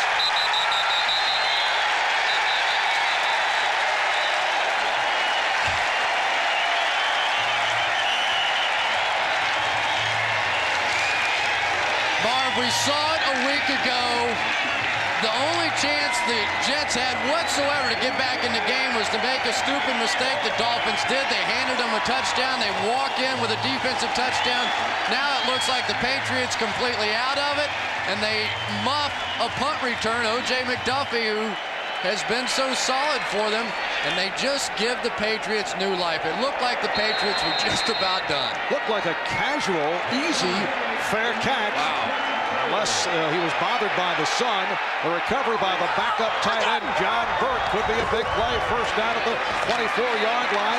Starts out as a draw. Martin tried to go to the outside, but again is handcuffed. The left defensive end, Jeff Cross, on the stop of Curtis Martin. Stopped at the line, a second down and 10 at the 24-yard line. And O.J. McDuffie holding his arm. I don't know if he hurt his arm or his feelings are bruised. Or probably going to get a visit from Irving Fryer pretty soon, too. Irving turning Bernie probably around ostensibly last week after a pep talk following the second fumble. And that was miscommunication. Brisby stopped. He looked like he slipped. And it is an incomplete pass thrown by Bledsoe, which brings up a third down and 10. I just think Troy Vincent whipped him. I just think he flat out whipped him. That was supposed to be a route, a bit of a fade route up the field. That's the way Drew Bledsoe read it.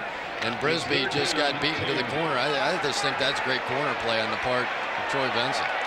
Now Moore to the right. Vincent left. Third and 10. So a lot of movement. A completion for Meggett, but he is stopped well short of the first down, and the flag was thrown. Well, I tell you, the Dolphins have dominated everywhere except in the stupidity. Offsides, number 93 of the defensive team.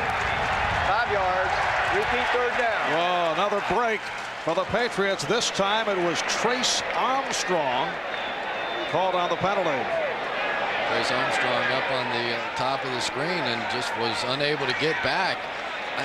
You hate to think what the score of this game would be if the Dolphins just hadn't made all the mistakes that they've made so far. They've given this Patriot offense so many chances, and at least so far, Bill Parcells' squad unable to take advantage.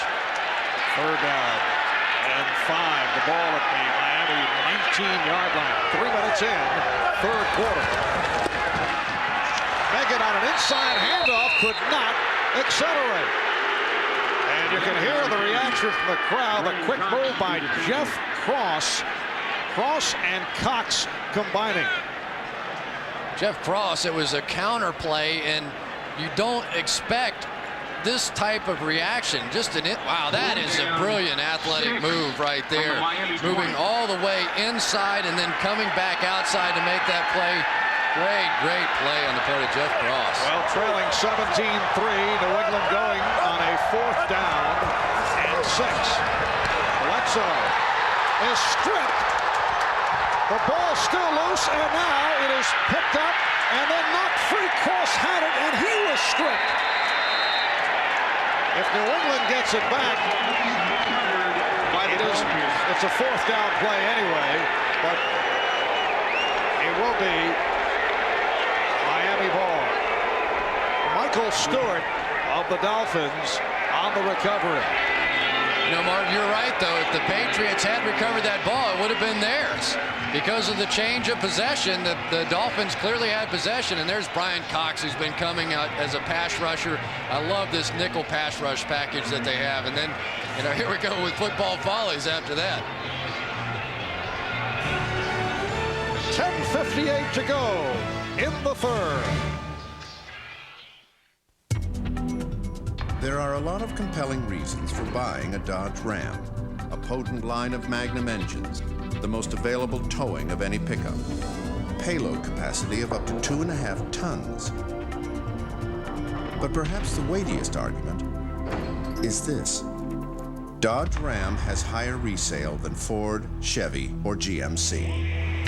The rules have indeed changed. Popping with flavor, more flavor than ever, and less fat too. It's the right thing to do. Popping with flavor. Bring those right crisp flavors, they're new. And the taste indulging right thing to do. Tangy sour cream and onion, now more flavor on the chips. Less fat and less grease across your lips. Popping with flavor. Bring those right crisp flavor. Once you pop, you can't stop. 1970, Elton's very first song went gold. Then Rocket Man went gold. Then 103 of his other songs went gold. And now that he's touring with 38 musicians and a small army of stagehands. And how will you be paying? Elton's gone gold. Money? These are gold. Oh, we'll need 371 wake-up calls. After all, nothing's got the power of gold. Watch Brian Cox go all the way around the pile here in order to make this sack. That's the speed of this Miami defense now. That's just, boy, that is fast for an inside linebacker. And that's the first sack of the day of Bledsoe. As we discussed, though, had New England been able to recover, they would have had possession upfield because Miami, with that recovered fumble on the strip of Bledsoe, had taken possession. Parmalee stopped by McGinnis, who is back on the field. Looked like he was lifted in the first half. Pickup of 3, a 2nd down and 7 at midfield for the Dolphins with 10:40 to go in the third quarter. Miami 17 and New England 3. Marv Albert with Chris Collinsworth. Beautiful 67-degree day in Foxborough. And the second back coming through this time. Parmalee, and he has a first down, accelerating from the Patriot 40-yard line. The free safety, Myron Guyton, on the tackle. An outstanding day for Bernie Parmalee. 11 yards on the play. He's run 9 times for 41 yards. And this Miami offensive line, they just continue to push people around, and you have to be happy for a guy like Bernie Parmalee getting a chance. He's still on the kickoff team and the kickoff return and the punt team, and said, I don't care. I sat on the bench for so long, just give me a chance to play. And it's Parmalee with a short pickup. 9:40 remaining third quarter. Let's check in with Greg Gumbel. Greg? All right, Marv, in Houston, the injury-riddled Steelers are finding the Oilers a very good tonic for them today. This is Fred McAfee, 22 yards and a touchdown, and the Steelers have extended now to a 24-3 lead on the Houston Oilers in the third quarter, Marv. All right, Greg, and here Miami with a commanding 17-3 lead, and in the midst of a drive, 2nd and 8, as we pick it up at the New England 38-yard line. Reno. Looked like he was just throwing it away. Eric Green, the tight end, was well covered. Looked like some sort of a tight end screen, a tight end slip or delay, and Eric Green just unable to get out of the pile there. Dan Marino doing the right thing, just getting rid of it. And this is really a big moment for this New England defense. They have to come up. Their offense is struggling. They have to find a way to give this team a chance. Looked like Marino had already made up his mind. And there were some people open down the field. Gary Clark can't believe it. Said, oh, no. 3rd and 8. Fryer to the left. Clark to the right. Marino able to step up, and then it is blown dead. Flag is down. Delay of game on the offense. 5 yards. Repeat 3rd down. I think Dan wants to play in a little soon. Yes, he looks uncertain as he took that snap of the center. Penalty number 9 assessed on the Dolphins. You know, that really shouldn't happen with the communication they have with the inside the helmet and the speaker and all that. That really no excuse. You know, it's difficulty here, particularly on the road. That's why you always see the quarterbacks putting both hands to the helmet. This time Marino in trouble, but got it away, and that'll be short of a first down. Parmalee making the catch. It is ruled complete. There's a flag on the play. And again, a flag thrown. Oh, this is going against the Patriots. Holding. Wow. Number 24 of the defense. 5 yards. Automatic first down. Well, that's the #1 draft pick out of Michigan. The nickelback Ty Law, number 24, called for this penalty. Well, in the battle for stupidity, New England now catching up with Miami. The shot to the head, you can't do it. I mean, there's 4th down. They come back with that corner cat, and it finally works. They get a little pressure on Marino, but we've seen a lot of rookie mistakes today. You wonder why Bill Parcells doesn't like to play rookies. We're beginning to understand why. And it is a first down for the Dolphins at the Patriot 39-yard line. That's Clark coming across in motion. Marino chased and able to complete it to Kirby. Good job, Terry. Just a couple of yards on the play. Kirby forced out by the strong safety Terry Ray. Terry Ray, the brother of one-time Jets player Darrell Ray, also a star at Oklahoma. Terry in his 4th NFL season. Oklahoma. Probably their best special teams player, and now getting a chance to start this year. Very good athlete. Still making a little transition, trying to learn the system and all that goes along with it. So important with that safety position. Second down and 8. Halfway through the 3rd quarter. And Kirby is stopped. Stopped at the line.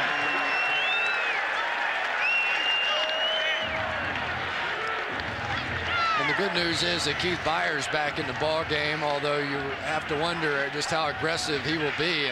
I thought in the first half his blocking really made a difference for the Dolphins, and Marino probably with another editorial comment about getting the play in a little quicker. But good to see Keith Byers back in there. It's a 3rd and 7. Flyer again split to the left.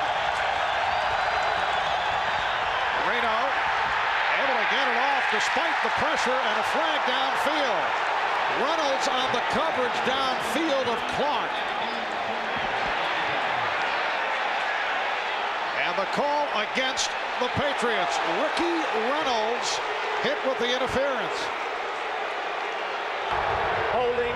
Number 21 of the defense. 5 yards. Automatic first down. When you come with the blitz, it means man-to-man coverage. That time Gary Clark beat Ricky Reynolds cleanly. Reynolds had no choice whatsoever other than to simply grab. Good call by the officials. They came with the safety blitz again. That time Ty Law came out of the secondary, put Ricky Reynolds in man-to-man coverage, and he was no match for Gary Clark. Ricky Reynolds had the interception earlier this game, his 2nd interception of the season. Time on the interference call, a first down and 10, and Terry Kirby was trying to find a hole and could not make the turn. The combination of Ray and Guyton up to make the stop, and a loss of 2 on the play. It'll be a 2nd down and 12. Keith Byers is back in the game, but this is not a block thrown typically by Keith Byers. Usually he's going to do a little bit better than that inside. And you just have to believe that Keith is not 100% right now. He's not attacking the way that he was in that first half. Well, Chris, this is the 8th play of the drive. Another sustained drive by the Dolphins. Marino with a shovel pass, surprising the Patriots. And Kirby is stopped. Good recovery, though, by the Patriot defense. Ray able to spin Kirby out of bounds. And that was a play before the surgery. You have to believe that Terry Kirby would have turned the corner. You know, he was there, he was in position, the shovel pass. Now once he gets to the outside, he makes a little move, nice move to the outside, but just doesn't have the speed yet because of the leg problem that he had a year ago. Well, the Dolphins 5 yards short of a first down. 3rd and 5, 6:20 left. 3rd quarter, Miami 17, New England 3.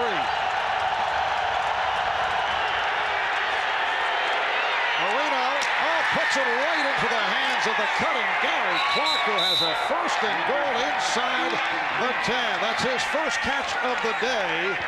Maurice Hurst, who was covering Clark, made the stop, and Gary Clark sets up the first and goal. I love to watch Gary Clark play. He's just such a tough guy. He has no fear over the middle whatsoever.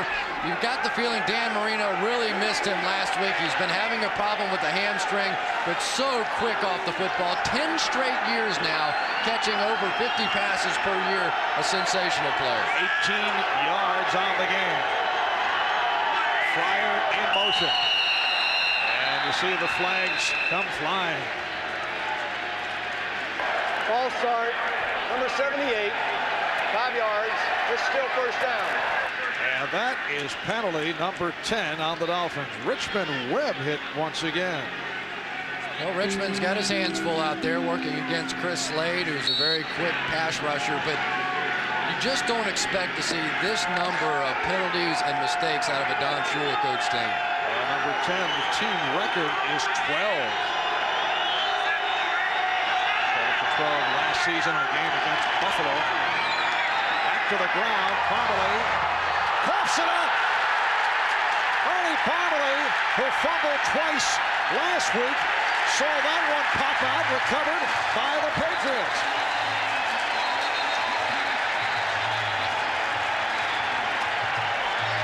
And tempers flare, players getting in each other's faces, and finally order restored, and Bernie Parmalee gives it back to the New England Patriots.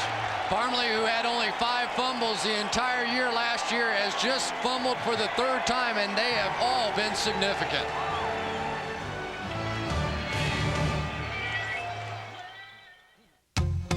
We gave Dodge Ram the most powerful overall line of truck engines on the planet. A driver's side airbag, the option of 4-wheel anti-lock brakes, a cab designed to set the standard for comfort and room. Then, after we made Ram that good, we made it this bad. Introducing the new Ram Sport. At America's Truck Stop, the new Dodge. One of these hammers is jacketed in high-impact polycarbonate. The other one is broken. The fiberglass jacketed hammer from Stanley. Take the heat out of shaving with new Old Spice Soothing Gel. It'll cool the burn, soothe your skin, it'll make your face feel great. Or call 1-800-PROVE-IT for a full refund. So try new Soothing Gel, because now you've got proof. Guaranteed. NBC. NBC Premiere Week starts Saturday. All new must-see TV. Tuesday, Wings. News Radio. Frasier. All new must-see TV. Thursday, Friends. Seinfeld. ER. And now a third night. All new must-see TV. Sunday, Mad About You. Hope and Gloria. NBC Premiere Week. The best dramas on television. NBC. NBC Premiere Week starts Saturday. The NFL on NBC is brought to you by the new Dodge, a division of the Chrysler Corporation. By Stanley. Since 1843, Stanley has been helping people do things right. By Pringles, so fresh, once you pop, you can't stop. And by Visa, official card of the NFL.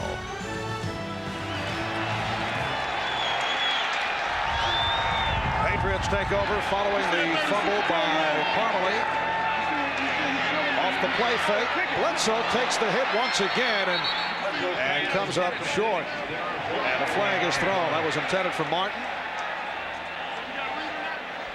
Bernie Parmalee with his 3rd fumble of the season. Miami with their 7th turnover in 7 quarters of play this season. And the call against New England.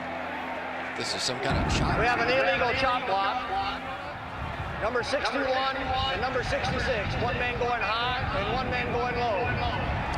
Very specific, referring to Bob Cratch, the left guard, and the center, Jeff Dellenbaugh.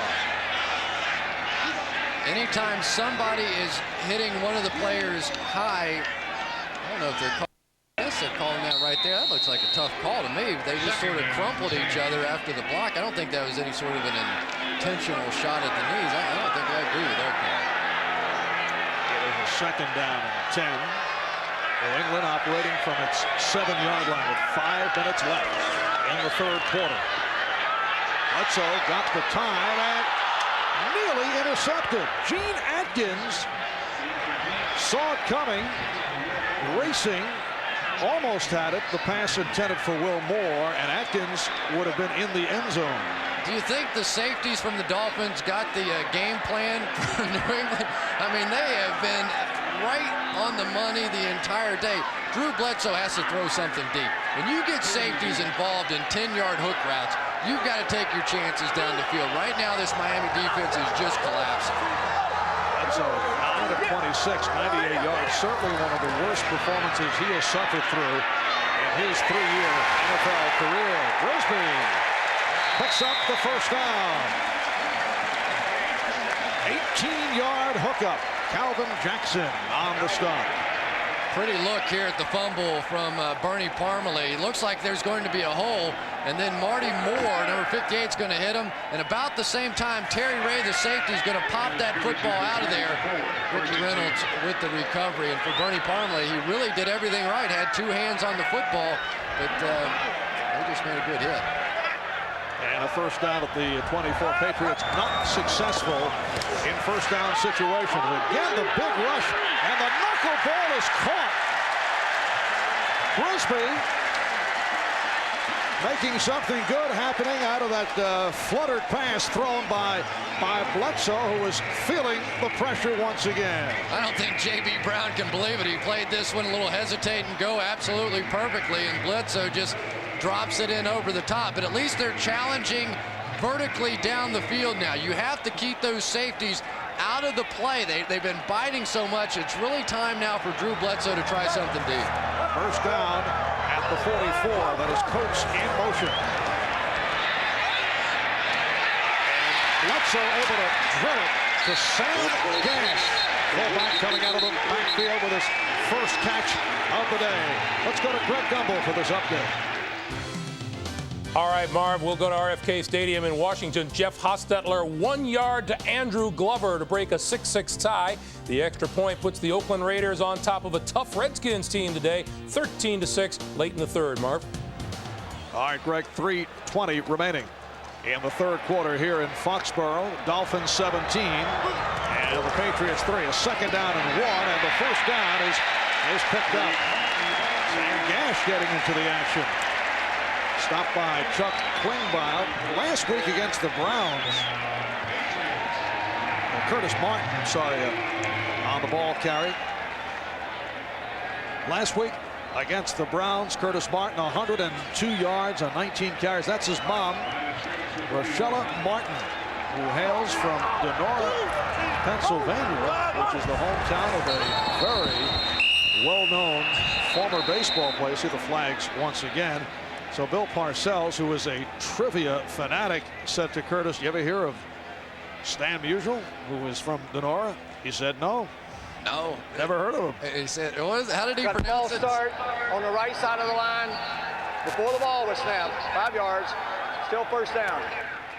He said, Stan Muriel? No, I don't know him. And then Bill tried again. How about Sandy Koufax? He said, "You know him?" And Martin said, "No." It is a serious generational gap now for Bill Parcells and his players. Well, Parcells did say Curtis is very familiar with Run DMC. I was proud of him for knowing that. It is a first and 15. And Bledsoe able to rifle it. Will Moore on the catch in front of Troy Vincent. It is short of a first down. 6th catch of the day for Moore. The last 3 years, he was catching balls thrown by Doug Flutie up in Calgary. And now all of a sudden, Drew Bledsoe's starting to get hot. You don't ever really question the mental toughness of a Bill Parcells coach team. Heck, they practice over at a condemned mental institution. So, I mean, Bill likes things tough on his guys. And here and now, late in the third quarter, they're starting to make their move. It is a second down and 3. Off the draw, Megan. Stopped Cox. You know, when I arrived at the practice field Friday, which is about 1.5 miles away from the main stadium here, main area here in Foxborough, my first thought of knowing Bill over the years as coach of the Giants, and we worked together here at NBC, this is the perfect practice field for Bill. He just doesn't want things to get that good for the players. You know he loves it. The imagery was perfect. The Denver institution, his practice site, I mean, you know he just loves it. 3rd down and 1, and Bledsoe's pass almost intercepted. Lewis Oliver trying to field that one, couldn't hold on. Lewis Oliver, backup defensive back, a guy who feels he should be getting more playing time. Remember, he missed a good portion of camp coming back from a broken foot. This is turning into the Keystone Cops now for the Miami Dolphins. They had a gimme interception, and Louis Oliver has it taken away from him by Gene Atkins. Jeff Cross applying the pressure, and they have to go on 4th down. It's 4th and 1. They go with 3 tight ends. Wayne Roberts as the 3rd tight. And Curtis Martin looking for the 1st down. Let's see where they spot it. We're just under 1 minute left in the 3rd quarter. Steve Incoming and Brian Cox on the 10. And it is a good spot for the Patriots. 1st down for New England at the Miami 30-yard line. Certainly was a matter of inches last week against the Cleveland Browns. Bledsoe was able to keep a drive alive. And then Martin with the 1-yard plunge and a good second effort to get over for the winning touchdown against the Cleveland Browns. And they pick it up right here against the Dolphins. Bledsoe with the time, he fires. Is it, let's see, did he catch it? Was it a complete? Yes, and then puts a move on. Touchdown!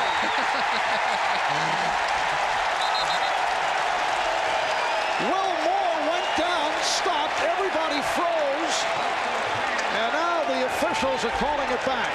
Let's see. 2nd down. Apparently, it is ruled incomplete.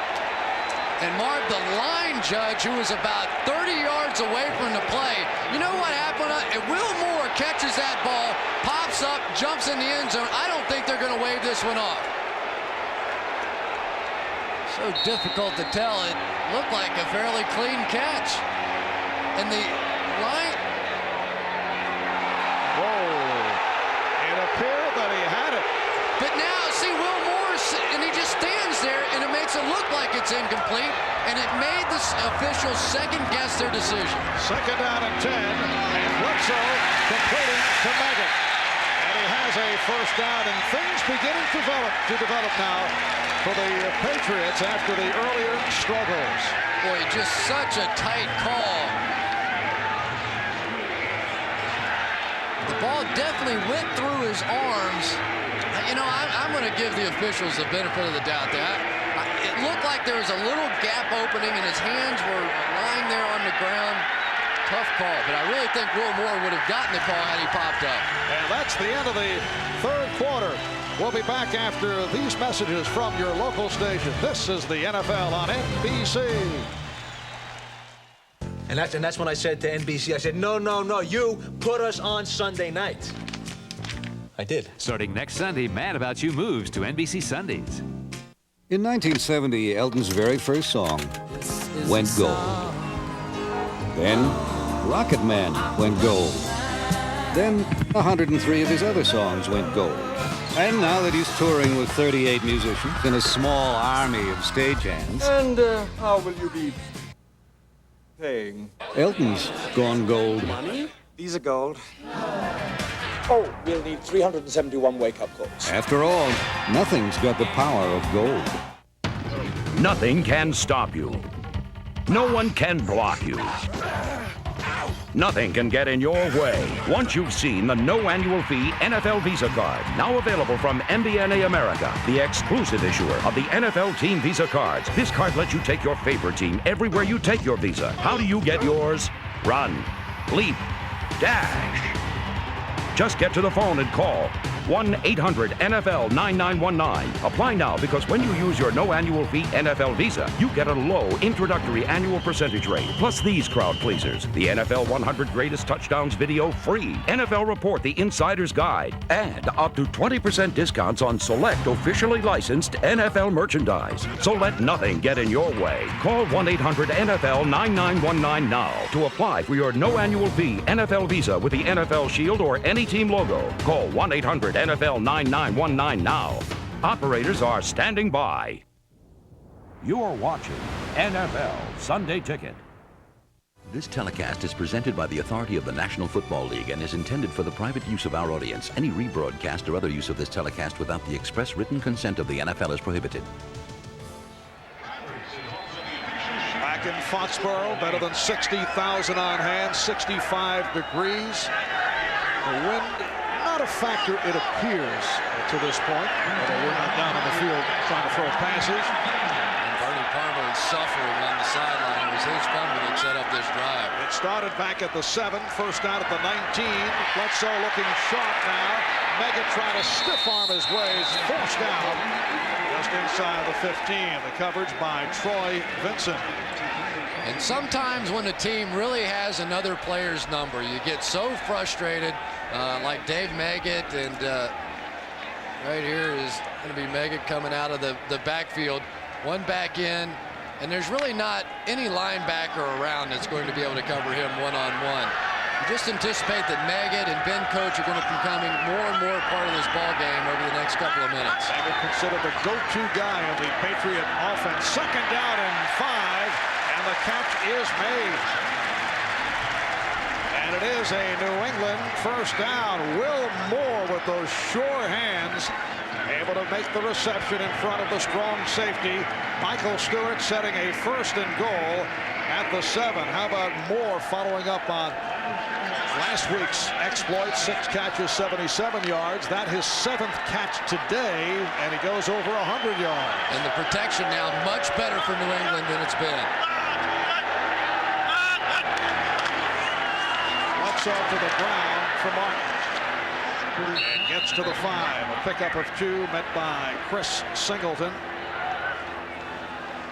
I don't think there's much doubt that this is 4-down territory now for Ray Perkins, the offensive coordinator of the Patriots. So he's going to pick his spots, but all I can say is if I have Drew Bledsoe on my team, he's throwing 3 straight passes here. 16th play of the drive. 45 down by in the 4th. And Bledsoe to throw to the end zone for Coates. Coates covered by Stewart. Stewart goes 5'11". Coates at about 6'5". Yeah, and Michael Stewart continues to win that battle. There was Michael Stewart trying to get a push off. There was some definite contact in the back of the end zone. I thought they might even get an illegal chuck. But the contact threw off the timing of the pass just by that much. One of those days thus far for Ben Coates. His next catch will be his first of the game. Who would have believed that? And he had 96 last season, setting an NFL record for the tight end position. 3rd down and 5. Bledsoe able to complete, but Chris Singleton not allowing the touchdown. David Meggett could not cut inside. Here we go. Showtime now. They were able to make it on 4th down and 1 a week ago on the pivotal play that led to the final touchdown. Timeout is called. This will be a 4th and about 1 when we come back. Everybody figures that dogs like to chase after things. Well, we do. To a point. But not over and over again. As for me, well, I don't go chasing after nothing that don't have soft hair, big eyes, red dog, bold yet smooth, easy to drink, and a real nice set of teeth. A top assassin wants out. No more. I'm gone. Another wants in. I studied everything you ever did. But to be number 1, he must eliminate the competition.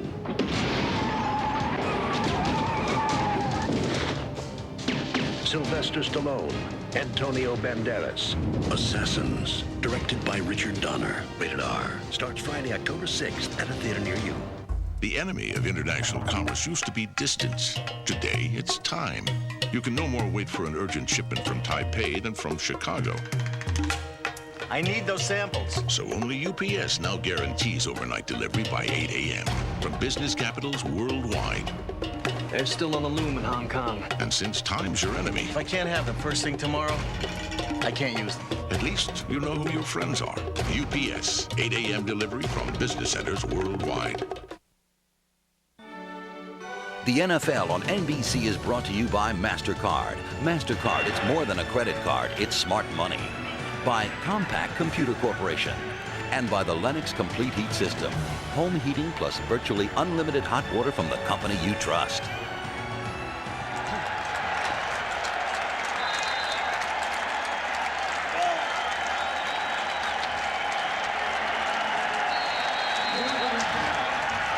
Back in Foxborough, the Patriots with 4th and goal, about a yard and a half away. They go with the 3 tight ends. John Burke is in, as is William Roberts. And Bledsoe to the ground, and Curtis Martin is stopped short. I can't believe that call. I can't believe it. You would have thrown. Well, I mean, Mike, I would have at least presented the threat from a yard and a half away, and you haven't run the football effectively all day. Curtis Martin, 15 rushes, 39 yards, barely over 2 yards per carry. And all of a sudden you come in with the 3 tight end set. You take Dave Meggett out of the game, which is a breath of relief for this defense. If Dave Meggett's sitting over on the sideline, that's one less thing that you have to cover. I can't believe that call. Well, 18 plays for the Patriots over 7 minutes. And they come up with Zippo. They deserve it. 3 minutes gone by in the 4th. The Dolphins taking over at their 3-yard line with a 17-3 lead. It's Kirby trying to find some daylight.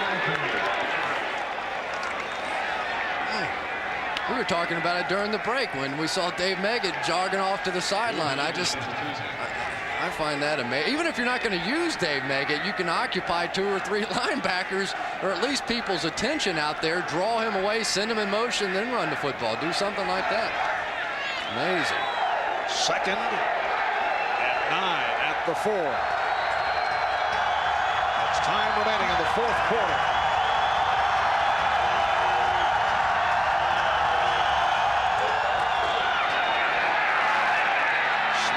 Kirby finding some running room. Willie McGinnis on the stop. Miami Dolphins seeking to make it a record of 2-0 coming off the trouncing of the Jets last week. Brian Cox is going to completely change this play. He gets the penetration without any threat of Dave Meggett or somebody in the backfield that they have to keep his eyes on. They just come flying in there. They were playing run all the way. 3rd and 5 from the 8. And Marino gets it to the fullback, Robert Wilson. Covered by Maurice Hurst. So Wilson touching the ball for the first time. Big fullback, 6 foot, about 255 pounds in his 3rd year out of Texas A&M.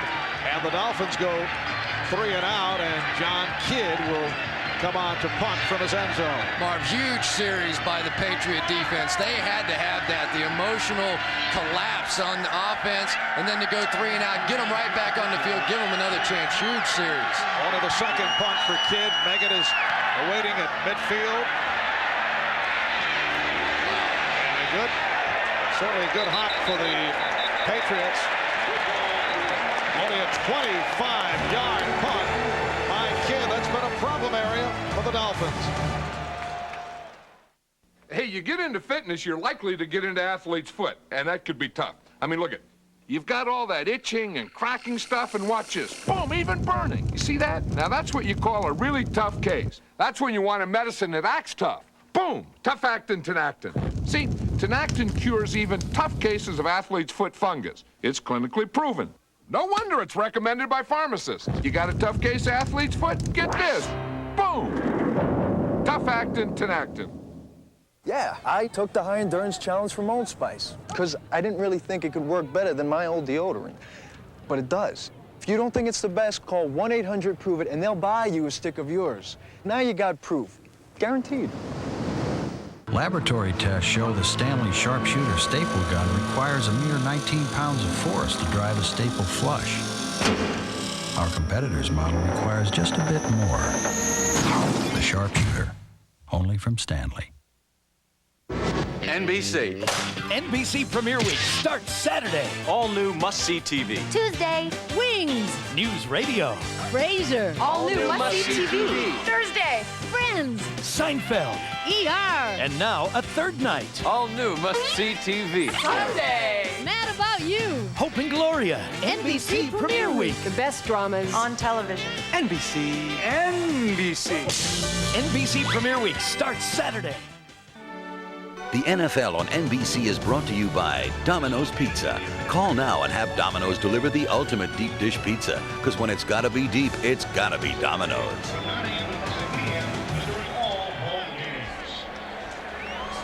On this last Miami series, Chris, you get the idea. Bernie Parmalee wanted to get back onto the field. Yeah, but the coaching staff has him on a short leash. Those fumbles gives you a pretty good view of the ball game. First down and 10 from the 34.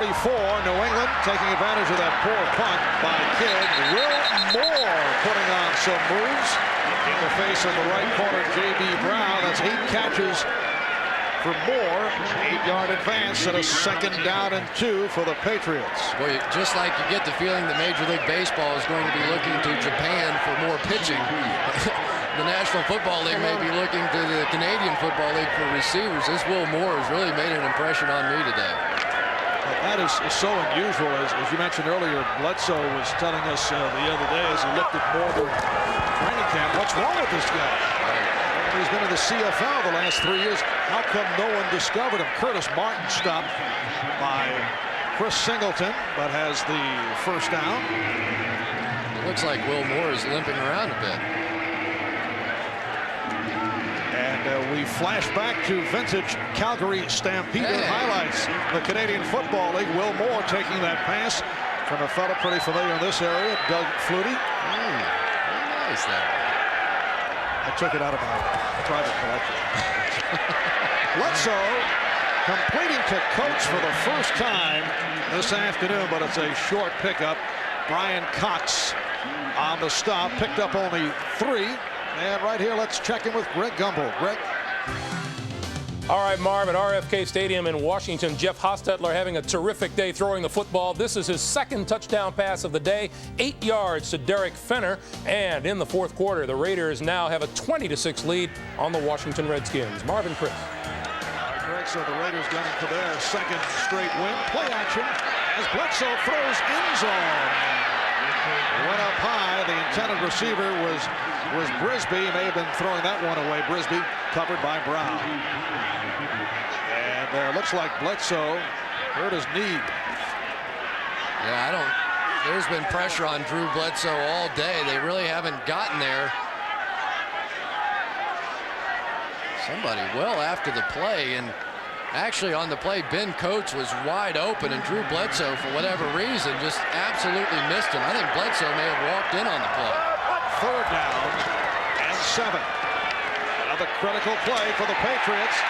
Diving attempt. Did he catch it? Brisby did.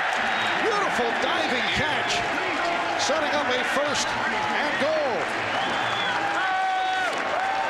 Vincent Brisby, a cocky guy, very outspoken. He said, when it's big play time, I want the football. And that is a huge third down catch right there. Drew Bledsoe bouncing back after getting banged in the knee. Wow, what a shot. Fourth catch, 64 yards for Brisby. First and goal at the 7. Another chance for the Patriots. Martin.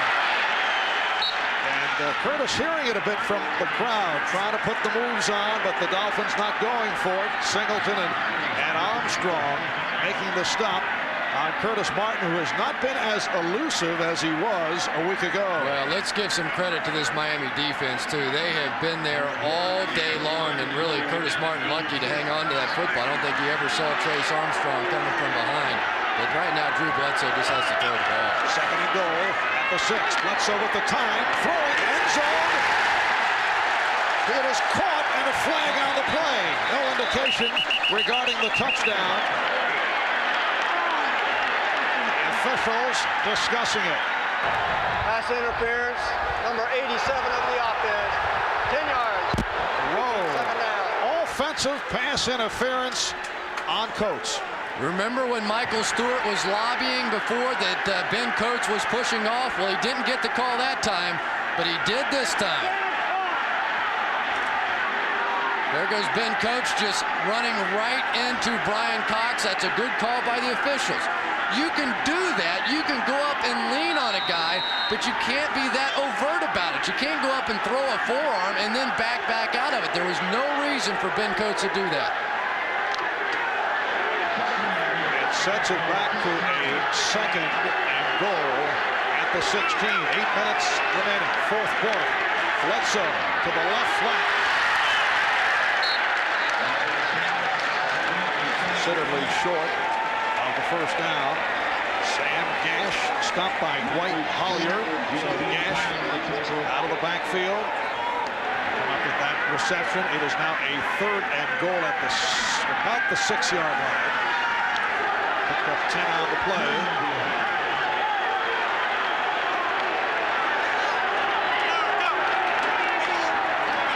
Bledsoe had it deflected and intercepted. It is picked off by Brian Cox. We've seen several tips of Bledsoe here today, and that one ends up in the hands of the middle linebacker, the All-Pro, Brian Cox. Or say what you will about the personality of Brian Cox, but he is some football player. And Jeff Cross, I think that's about his second or third deflection on the day, and it couldn't come at a bigger time. And don't forget Ben Coates on the push-off, or this was 17-10.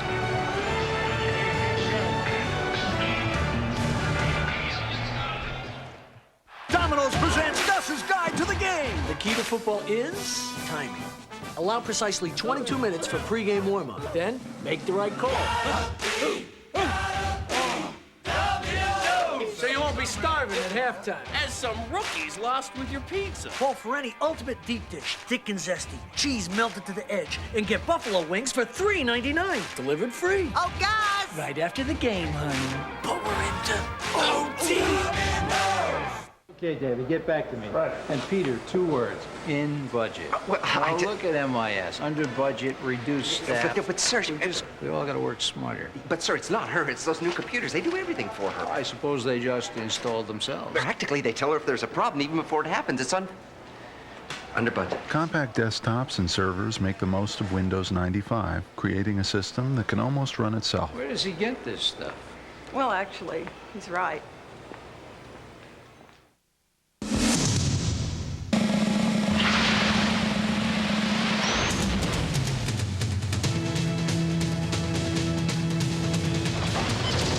Testing her guts or yours? She was hesitant, shaky, scared. This fall, from the creator of Magnum P.I. and Quantum Leap, a hero for the 90s. Jag premieres in 2 weeks on NBC Saturday. Next Saturday, Lou Holtz leads college football's most legendary team, the Fighting Irish, against the Commodores of Vanderbilt. Notre Dame football is home on NBC.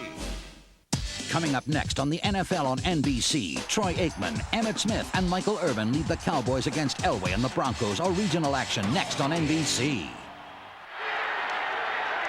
Well, the Dolphins taking over at their 16-yard line, and Kirby finding the hole and going for 39 yards.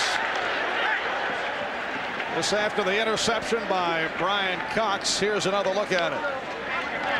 Just completely demoralized Patriot defense. You could see that they just didn't have the emotion. They stood up. They gave the ball back to the offense a couple of times. They walked back out on the field. Their heads were down, and Kirby pops the big one. And the Dolphins have run for 163 yards. They now have a first down at the Patriot 46-yard line. And the crowd beginning to file out with 6:45 remaining. In this fourth quarter, Kirby stopped behind the line by Slade.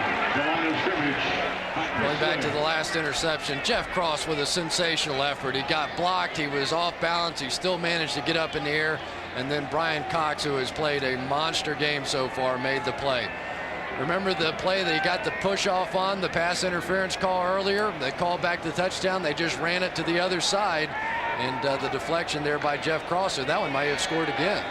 Well, two huge plays in this fourth quarter that have not gone the Patriots' way. Bill Parcells opting to go on the ground from 1.5 yards away with Curtis Martin, and he was stopped short, and then the Colts interference, as you just saw. Irving Spikes could not get to the outside. Vincent Brown right there. On the subject of the Miami defensive play, which has been outstanding here today, Brian Cox, 12 tackles, 1 sack, 1 forced fumble, and 1 interception. That a moment ago. Tremendous day for Cox and for Chris Singleton, who has accounted for 13 tackles. Yeah, it really has been a huge day for Brian Cox. And the thing that's hard to remember is that he was an outside linebacker. He just made the conversion to playing inside linebacker a year ago, and he's one of the very best right now. Out of the shotgun. Marino throwing downfield for Clark. And Clark gets inside the 25-yard line. Stopped by Guyton. That's a 23-yard pass play, and the second catch of the day for the one-time Redskin, one-time Cardinal, Gary Clark. If Gary Clark stays healthy this year, he is going to be a major factor. Maurice Hurst, unfortunately for him, in man-to-man coverage, and that's not even close. Maurice struggled a week ago, and despite Bill Parcells saying that he's one of the best corners in this division, really no match whatsoever for the much quicker Gary Clark. Dolphins first down at the Patriot 24-yard line. Off the roll. Marino was looking for Fryer and then throws it away. Fryer was covered by Ray. So here are the Patriots trailing 17-3 in a very convincing performance by the Dolphins. And now New England next week can look forward to the San Francisco 49ers at Candlestick. Doesn't get much easier. Well, coming up next on most of these NBC stations, it'll be game 2 of our doubleheader. And most of you will see the Dallas Cowboys and the Denver Broncos. Some of you will be viewing Indianapolis and the Jets, or Jacksonville and Cincinnati. Parmalee finding the running room. And a Dolphin first down. He goes for 17 yards. It'll be a first and goal at the 7-yard line. And for Bill Parcells, he knows that he only has about 7 yards for this thing to be officially over. For Bernie Parmalee, he's probably surprised to find himself back in the ballgame after yet another fumble. But every time it gets in, and when he fumbles, he comes back and he makes the plays. But boy, once you get a reputation as a fumbler in this league, everybody starts going after you. They start stripping you. It just makes your life as a running back so much more difficult. And again, Parmalee running well, stopped by the strong safety. Terry Ray gets down to the 2. It'll be a second and goal down at the 2-yard line, and certainly coming off this performance as a follow-up to the 52-14 win over the Jets last week. Much respect around the National Football League will be showered on Don Shula and the Miami Dolphins. Yes, it's an early season matchup, long way to go, but this has certainly been impressive here this afternoon. Miami doing it on the ground. And a terrific day for Marino. 183 yards rushing. You can add a couple more right there. Parmalee surging forward. No indication. Question is, did he get the ball over the plane? Like he's just a bit short. Yes, just short of the goal line. Here's another look. Whoa. I mean, you know, I mean, how do you make that call? That's the same view that the line looked like he was officials have. in. It was close. Chris sounding annoyed at the whole process. I mean, how do you, it's a guess, you know, it was guessing. It is a 3rd and goal for 1. And Parmalee gets another opportunity. We have not received the signal yet. Brown and Diassi once again were there. Field goal unit is checking in. You know, this is one of those where you say, as Don Shula, we definitely don't want to try and run up the score. We have plenty more matchups against Bill Parcells and a up-and-coming Patriot team. Not going for it here, sending the field goal team. Don't want to rub it in their face. So Parmalee is stopped twice at the goal line. This will be a 19-yard attempt for Stoyanovich. Two on the day. Able to pop it through with 2:11 left. In this 4th quarter, the Dolphins 20, the Patriots 3.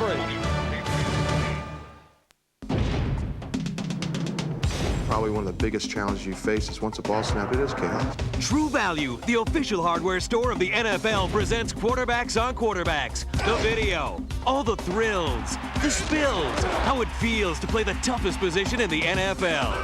Quarterbacks on Quarterbacks, the video, for only $4.99 or free with mail-in rebate offer when you purchase any 4 packages of Duracell batteries. True Value, help is just around the corner. Save some hot water. Too late! Honey, turn up the heat. It is up.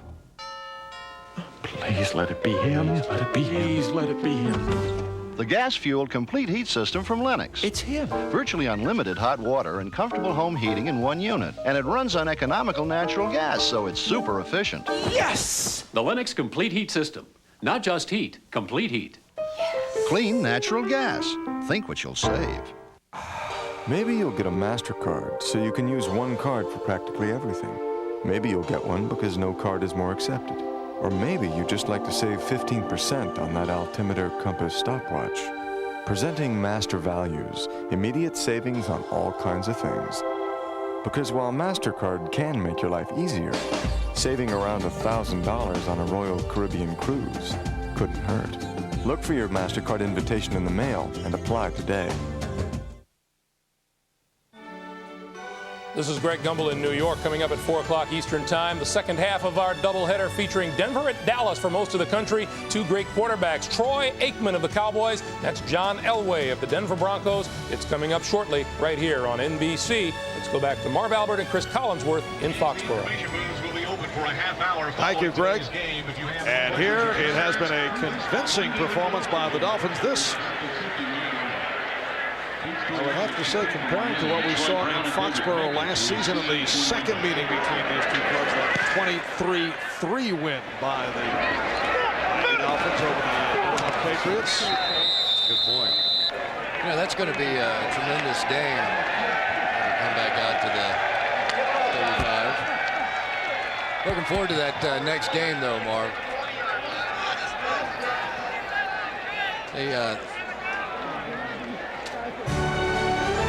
All right, a timeout is called. We'll be right back.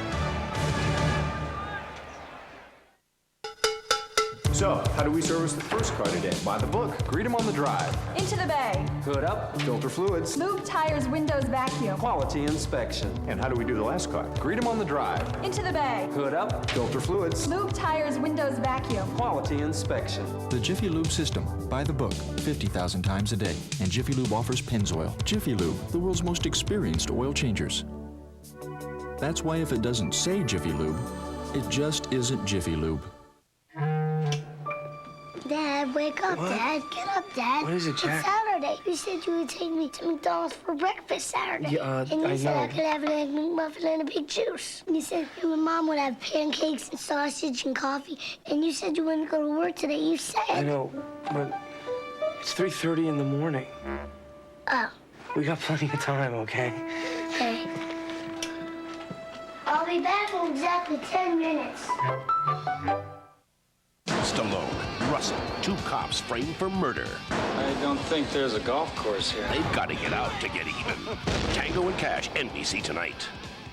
A Ryder Cup brings about a pressure that's unlike any other pressure these players have to play under. It's the pride. It's what it is. It's pride. Do we have the best players, or do they have the best players? You're representing your country, and here's an opportunity to show the world what it's all about. Coming September 23rd and 24th on NBC. 2 minutes, 6 seconds left in the fourth quarter. Miami 20 and New England 3, and a terrific day for the defensive unit. That's the defensive coordinator, Tom Olivedati, who certainly has to be pleased about what took place here this afternoon. Yeah, and I really think the two big things that are so different from a year ago, one, their ability to put pressure on the quarterback, the other to stop the run. Curtis Martin looked so good a week ago, and it has been a disaster for him here today. And they took both Coates and Megan out of the game. It is almost intercepted. Terrell Buckley, the extra defensive back, stepping in front of Dave Meggett. Coates with only one catch. Certainly one of the low points in the young, brilliant career of Drew Bledsoe, who points at the 23-3 loss last year as one of his lowest moments. But Bledsoe also facing the pressure right throughout. He's kept under control. Nice catch right there for a first down. Kevin Lee, the second-year man from Alabama, on the reception with 2 minutes left in the fourth. Want to try New Pert Plus? No way. I tried it years ago. My hair needs a separate conditioner. This new stuff cleans and conditions better than back then. But it's still a shampoo and conditioner in one. Wrong. It's a shampoo and precise blend of several conditioners, individually balanced for every kind of hair. We'll see. Well, it is actually better. I can feel it. New Pert Plus in 5 precise new formulas. Business is about as predictable as the weather. You never know when a storm's going to hit. And you need it when? All you know is you have to respond. So UPS guarantees overnight delivery by 10:30 a.m. and even 8 a.m. And for problems that can't wait till tomorrow, It's one chip that I need. there's now same-day delivery. Only UPS offers you all these choices. We're back in business. But that's what planning for a rainy day is all about. UPS, moving at the speed of business. Miami Dolphins with the 17-point lead on the New England Patriots. A reminder, coming up next on most of these NBC stations, Game 2 of our NFL doubleheader, and most of you will see the matchup of Troy Aikman and the Cowboys against John Elway and the Broncos. That is next right here on NBC. Next, incidentally, for the Dolphins, they look to a Monday night game, a week from tomorrow, at home against Pittsburgh, a game that one Eric Green, I think, has circled on his calendar. Boy, this offense for the Dolphins against that defense, that'll be a heck of a matchup. Talk a little bit about that Denver-Dallas matchup. You know, Denver really has revamped their defense. Greg Robinson, the new defensive coordinator, came over from the Jets. In that first ball game against Buffalo, they looked sensational. Of course, Kevin Smith out for the Cowboys, their corner. They signed Deion Sanders, but obviously won't be there yet.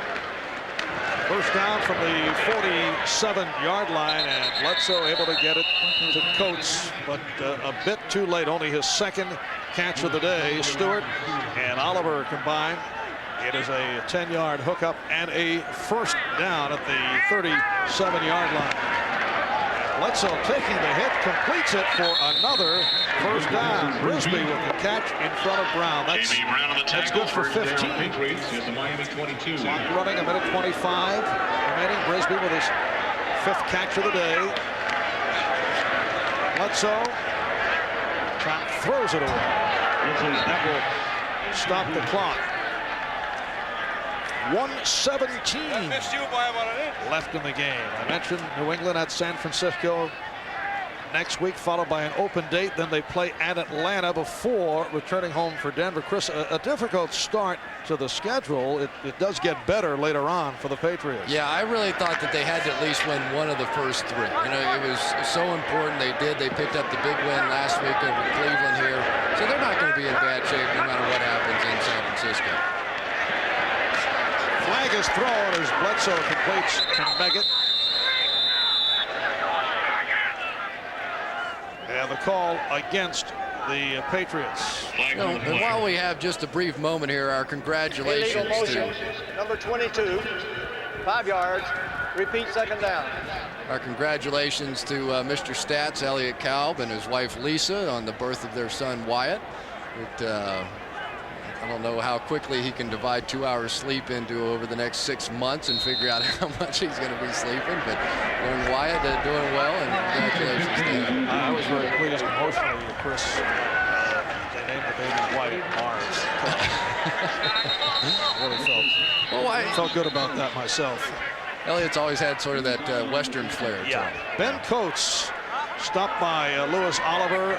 Just under 1 minute remaining in this fourth quarter. Third down and 5. Bledsoe off the pump, and it is incomplete. Vincent on the coverage, pass intended for Lee. So we are down to 48 seconds remaining. Troy Aikman and John Elway. You know, anytime you get two quarterbacks like that on the same field, it'll be a great game. Wonder if this week was any sort of a distraction, though, for the Cowboys in their preparation. And they even called Troy Aikman out of practice one day to go in and renegotiate his deal so they could get Dion signed. All right, Bledsoe not able to hook up. He had Brisby, who could not hold on. He had the step on the corner Brown. Timeout call with 43 seconds left.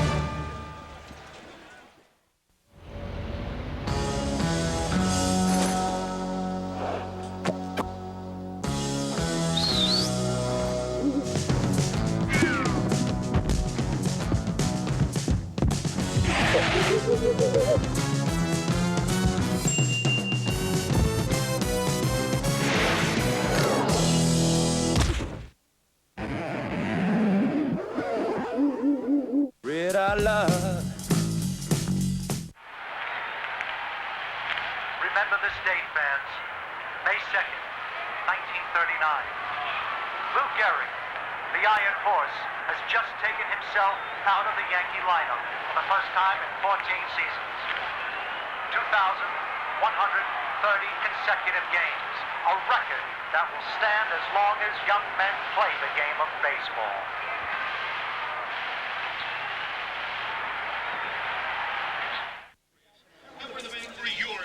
Drew Bledsoe, only 25 of 51, 267 yards, intercepted twice. On the other side of the ball, a splendid defensive performance by the Miami Dolphins. How about over the first 2 weeks against the Jets and the Patriots? Miami has outscored their opponents 72-17. You know, Marv, we talked about it on the open, and they haven't played that well. I mean, they really haven't. They made a lot of mistakes today. It took a big play on the part of Jeff Cross and Bernie Parmalee with the fumble and allowed the Patriots to get right back in it. You just get the feeling. There's a guy, Brian Cox, that just had an unbelievable game, just a monster game out here today. But you just get the feeling that they haven't even gotten started. Michael Stewart, you saw as well, he ate up Ben Coates today. So much talent. Isn't that a perfect scenario for the coaching staff? Here you win 2 games